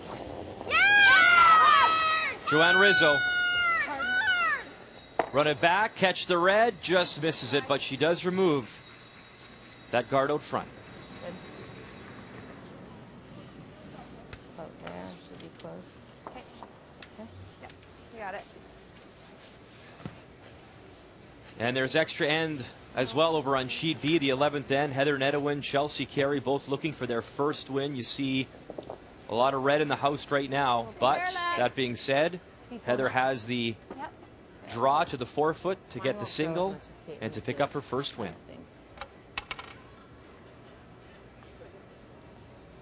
You can also see that if she comes down to the stone that is at the back 8, she would also be shot. Line's fine, you're a little wide. No, line's fine. So her final stone on the way. What is Jennifer doing in her feature game here, Kathy? Well, she's absolutely going around. There still is that guard. Jennifer knows that one at the back is probably not good enough to win. Trying to bury a stone better. And you hear over on sheet B, big brush, chip by, get enough, but not to be as the weight comes up short. And Chelsea Carey from the Fort Rouge Curling Club in Winnipeg gets her win. And a surprise is Heather Nedewin, former Scotties champion, falling to 0-2 after an 8-5 loss. Line's good. Okay, It's a weight's little nice. tight. Little bit. Line's good. No, line's good. Line only. T-line, it's all there. Yeah, don't wanna. Okay, well then. Don't wanna. Oh then. Close. Don't wanna. Don't want to touch it. No. Don't wanna. No, then no. No, it's No, deeper no, than no, mine, no, eh? no. It's to the other one. No. Yeah, that's okay if it's No, no, no, no, no, no, no, no, no, no, no, no, no. Okay, done. Kind of surprised. Sliding nice, sorry.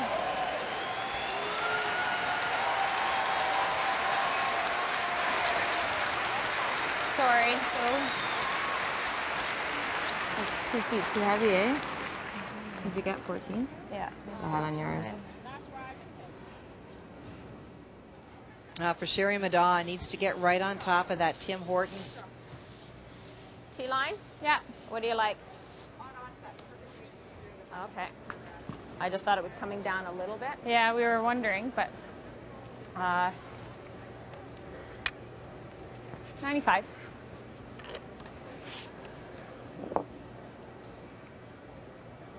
Jennifer seemed to think that path was sliding a little more. She did, and it's interesting because the conversation from the other team is they're wondering if it's actually slowing down. So they're suggesting to Sherry to throw a 95. That's a split time from the back line to this first hog line.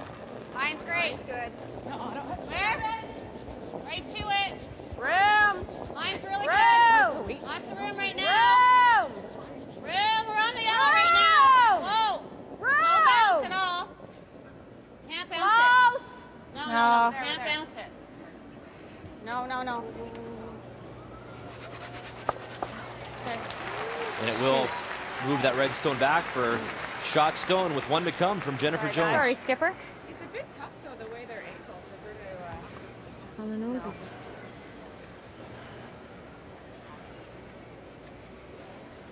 Shoot.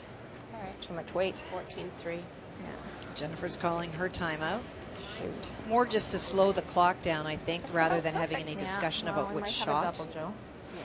Yeah, get to The nose. nose. We gotta get a shot. I'm just thinking back line because we want to make sure that this Rolls off. bounces. Yeah.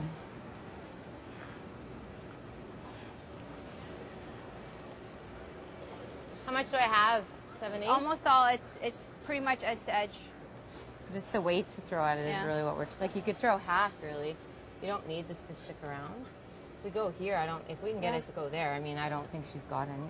Well, Yeah, we gotta make sure have, 1, 2. We should have that angle in, right? So if I go here, we probably do want to roll it a hair this way. You know?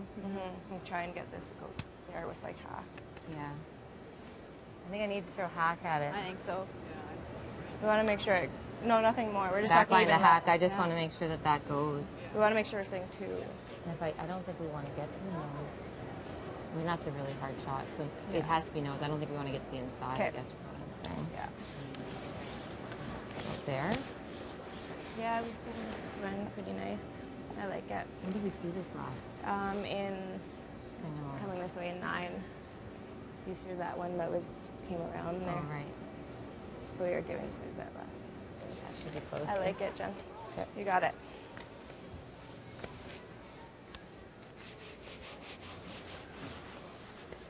It's a really good visual clue that Caitlin just gave Jennifer. Jennifer just did a momentary blank, and You know, that's no disrespect to Jennifer, that sometimes, you know, you're thinking about so many shots, and she just wanted to have something, a positive affirmation in her mind about what the ice did, and Caitlin was able to bring her back to a shot that Jennifer threw in this path using this kind of weight in 9.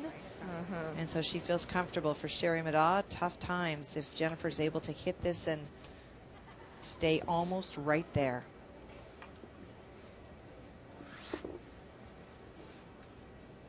Needs to cross the stone just a little bit.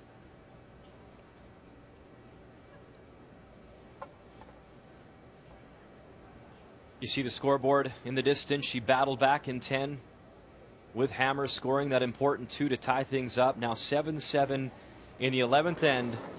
Her final stone here without Hammer. Needs to make a play on that yellow rock on the button. Yep. Yeah. Hard. Hard. McEwen Officer on it now. The crowd getting behind it. Get it by the guard. They do move the yellow stone. Yes, they do. Jennifer Jones lies 2. That's great brushing by Dawn and Jill. That rock was moving almost out of her hand. I think the sweepers had the 5th man that time. A great brush. Nice throw. It's great brushing to get that stone just by. It was jumped sooner than I thought it would. Nice shot. Very nice. Still pretty good.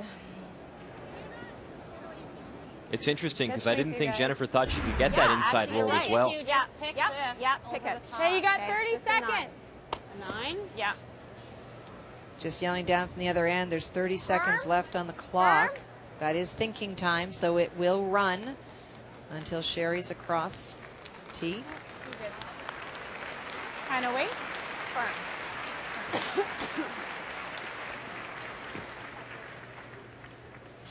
Firm, Joe? Yep.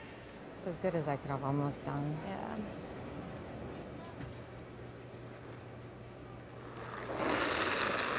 Final stone here in 11 from Sherry Middaugh.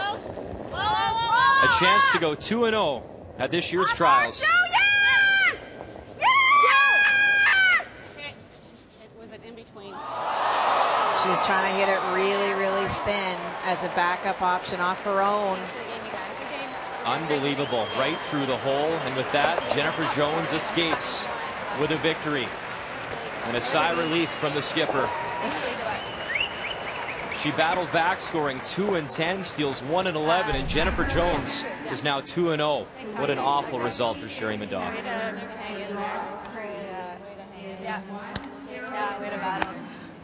And that reaction says it all. Kathy, she probably couldn't make that shot if she tried through that hole. No, that was unbelievable. That's a tough one. The big shot, of course, was her first one. So Jennifer Jones, she steals one, improving to 2-0. A very nice story as well. Val Sweeting from Alberta, also 2-0. And look at those 2 names at the bottom. Heather Nedwin 0-2, Stephanie Lawton 0-2. 2 great teams, but some hard work now to come. Our coverage continues this afternoon. It is Jeff Stoughton, came oh so close in 2005, taking on Olympic gold medalist Kevin Martin, who has a 1-0 record. That comes your way this afternoon with Vic, Linda, and Russ at 2:30 p.m. Eastern Time. It was a very exciting morning here at the MTS Center, our first morning draw. 2 more to come here from Winnipeg. On behalf of Kathy and myself, thank you for watching Canada's sports leader, TSN. We'll see you this afternoon. It's the Roar of the Rings